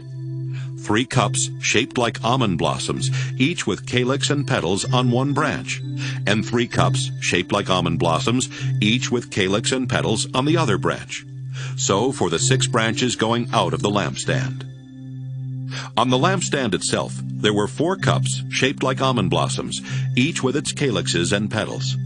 There was a calyx of one piece with it under the first pair of branches, a calyx of one piece with it under the next pair of branches, and a calyx of one piece with it under the last pair of branches. Their calyxes and their branches were of one piece with it, the whole of it one hammered piece of pure gold. He made it 7 lamps, and its snuffers, and its trays of pure gold. He made it and all its utensils of a talent of pure gold. He made the altar of incense of acacia wood, 1 cubit long and 1 cubit wide. It was square and was 2 cubits high. Its horns were of one piece with it. He overlaid it with pure gold, its top and its sides all around, and its horns. And he made for it a molding of gold all around, and made 2 golden rings for it under its molding, on 2 opposite sides of it, to hold the poles with which to carry it. And he made the poles of acacia wood, and overlaid them with gold. He made the holy anointing oil also, and the pure fragrant incense blended as by the perfumer. Exodus 38. He made the altar of burnt offering also of acacia wood. It was 5 cubits long and 5 cubits wide. It was square and 3 cubits high. He made horns for it on its 4 corners. Its horns were of one piece with it, and he overlaid it with bronze. He made all the utensils of the altar, the pots, the shovels, the basins, the forks, and the fire pans. All its utensils he made of bronze. He made for the altar a grating, a network of bronze under its ledge extending halfway down. He cast 4 rings on the 4 corners of the bronze grating to hold the poles. He made the poles of acacia wood and overlaid them with bronze. And he put the poles through the rings on the sides of the altar to carry it with them. He made it hollow with boards. He made the basin of bronze with its stand of bronze from the mirrors of the women who served at the entrance to the tent of meeting. He made the court. For the south side, the hangings of the court were of fine twisted linen, 100 cubits long. Its 20 pillars and their 20 bases were of bronze, but the hooks of the pillars and their bands were of silver. For the north side, there were hangings 100 cubits long. Its 20 pillars and their 20 bases were of bronze, but the hooks of the pillars and their bands were of silver. For the west side there were hangings 50 cubits long, with 10 pillars and 10 bases. The hooks of the pillars and their bands were of silver. And for the front to the east, 50 cubits. The hangings for one side of the gate were 15 cubits, with 3 pillars and 3 bases. And so for the other side, on each side of the gate of the court were hangings of 15 cubits, with 3 pillars and 3 bases. All the hangings around the court were of fine twisted linen. The bases for the pillars were of bronze, but the hooks of the pillars and their bands were of silver. The overlaying of their capitals was also of silver, and all the pillars of the court were banded with silver. The screen for the entrance to the court was embroidered with needlework in blue, purple, and crimson yarns, and fine twisted linen. It was 20 cubits long, and along the width of it 5 cubits high, corresponding to the hangings of the court. There were 4 pillars, their 4 bases were of bronze, their hooks of silver, and the overlaying of their capitals and their bands of silver. All the pegs for the tabernacle and for the court all around were of bronze. These are the records of the tabernacle of the covenant, which were drawn up at the commandment of Moses, the work of the Levites being under the direction of Ithamar, son of the priest Aaron. Bezalel, son of Uri, son of Hur, of the tribe of Judah, made all that the Lord commanded Moses. And with him was Oholiab, son of Ahisamach, of the tribe of Dan, engraver, designer, and embroiderer in blue, purple, and crimson yarns, and in fine linen. All the gold that was used for the work, in all the construction of the sanctuary, the gold from the offering was 29 talents and 730 shekels, measured by the sanctuary shekel. The silver from those of the congregation who were counted was 100 talents and 1,775 shekels, measured by the sanctuary shekel. A beka a head, that is, half a shekel, measured by the sanctuary shekel, for every one who was counted in the census, from 20 years old and upward, for 603,550 men. The 100 talents of silver were for casting the bases of the sanctuary and the bases of the curtain, 100 bases for the 100 talents, a talent for a base. Of the 1,775 shekels he made hooks for the pillars, and overlaid their capitals, and made bands for them. The bronze that was contributed was 70 talents, and 2,400 shekels. With it he made the bases for the entrance of the tent of meeting, the bronze altar, and the bronze grating for it, and all the utensils of the altar, the bases all around the court, and the bases of the gate of the court, all the pegs of the tabernacle, and all the pegs around the court. Exodus 39. Of the blue, purple, and crimson yarns they made finely worked vestments, for ministering in the holy place. They made the sacred vestments for Aaron, as the Lord had commanded Moses. He made the ephod of gold, of blue, purple, and crimson yarns, and of fine twisted linen. Gold leaf was hammered out and cut into threads to work into the blue, purple, and crimson yarns, and into the fine twisted linen in skilled design. They made for the ephod shoulder pieces, joined to it at its 2 edges. The decorated band on it was of the same materials and workmanship, of gold, of blue, purple, and crimson yarns, and of fine twisted linen, as the Lord had commanded Moses.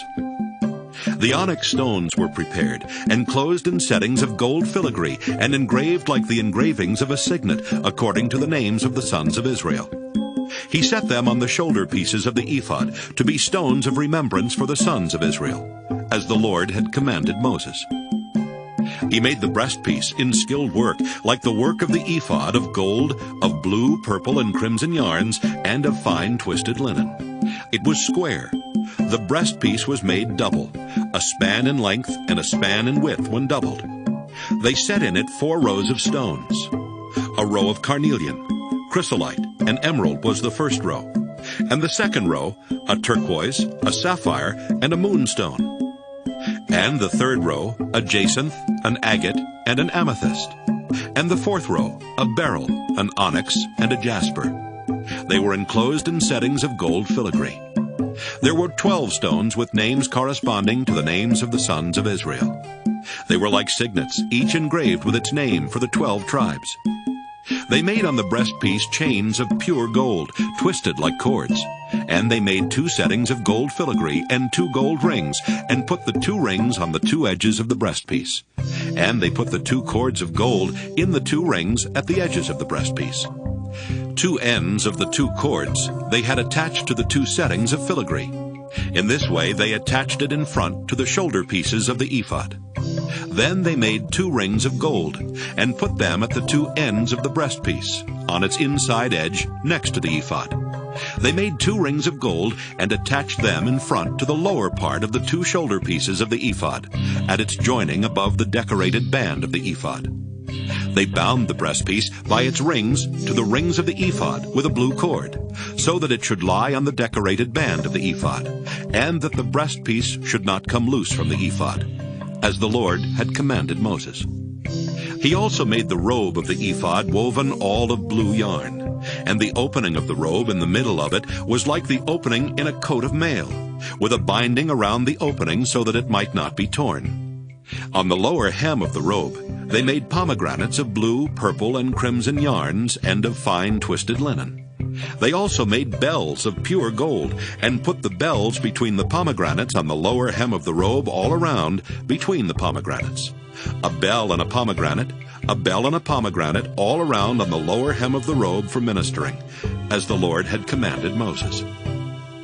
They also made the tunics, woven of fine linen, for Aaron and his sons, and the turban of fine linen, and the headdresses of fine linen, and the linen undergarments of fine twisted linen, and the sash of fine twisted linen, and of blue, purple, and crimson yarns embroidered with needlework, as the Lord had commanded Moses. They made the rosette of the holy diadem of pure gold, and wrote on it an inscription like the engraving of a signet, "Holy to the Lord." They tied to it a blue cord to fasten it on the turban above, as the Lord had commanded Moses. In this way all the work of the tabernacle of the tent of meeting was finished. The Israelites had done everything just as the Lord had commanded Moses.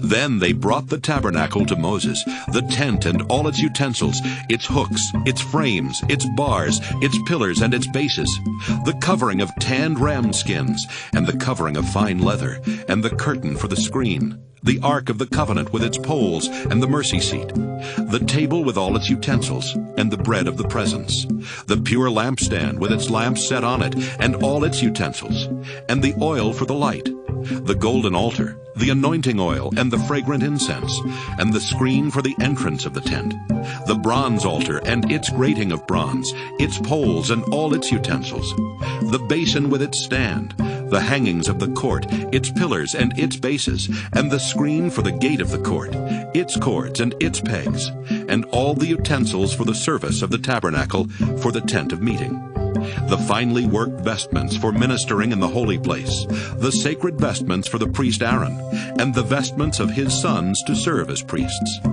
The Israelites had done all of the work just as the Lord had commanded Moses.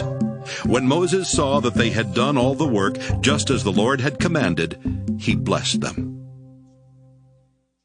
Exodus 40. The Lord spoke to Moses.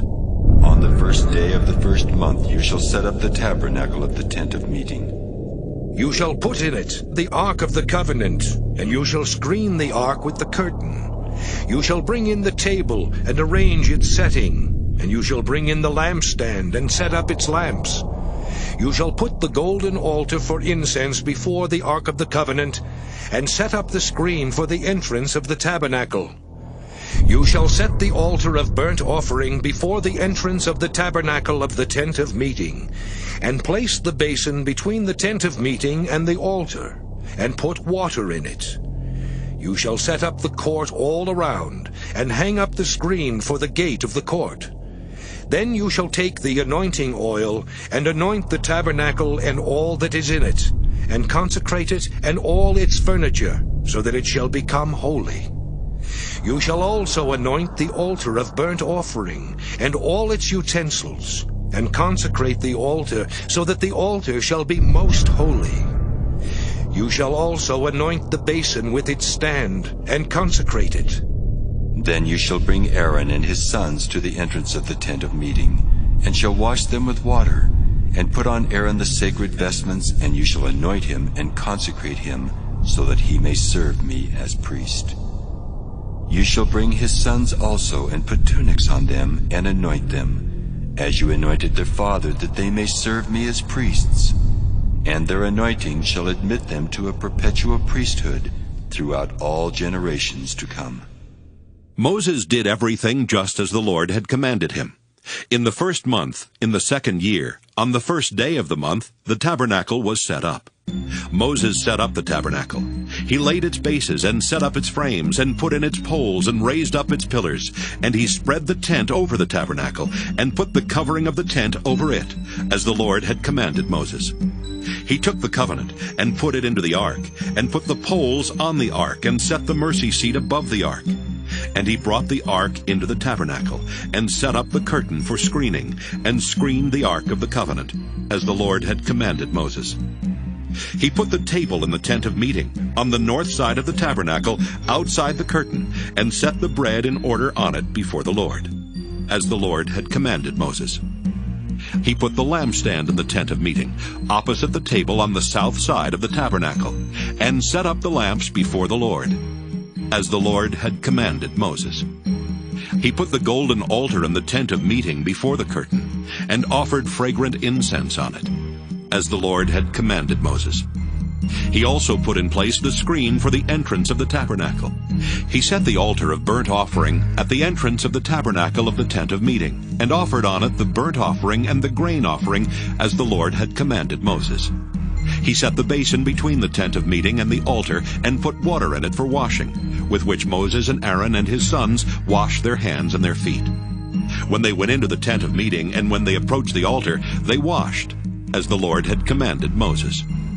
He set up the court around the tabernacle and the altar, and put up the screen at the gate of the court. So Moses finished the work. Then the cloud covered the tent of meeting, and the glory of the Lord filled the tabernacle. Moses was not able to enter the tent of meeting, because the cloud settled upon it, and the glory of the Lord filled the tabernacle. Whenever the cloud was taken up from the tabernacle, the Israelites would set out on each stage of their journey. But if the cloud was not taken up, then they did not set out until the day that it was taken up. For the cloud of the Lord was on the tabernacle by day, and fire was in the cloud by night, before the eyes of all the house of Israel at each stage of their journey.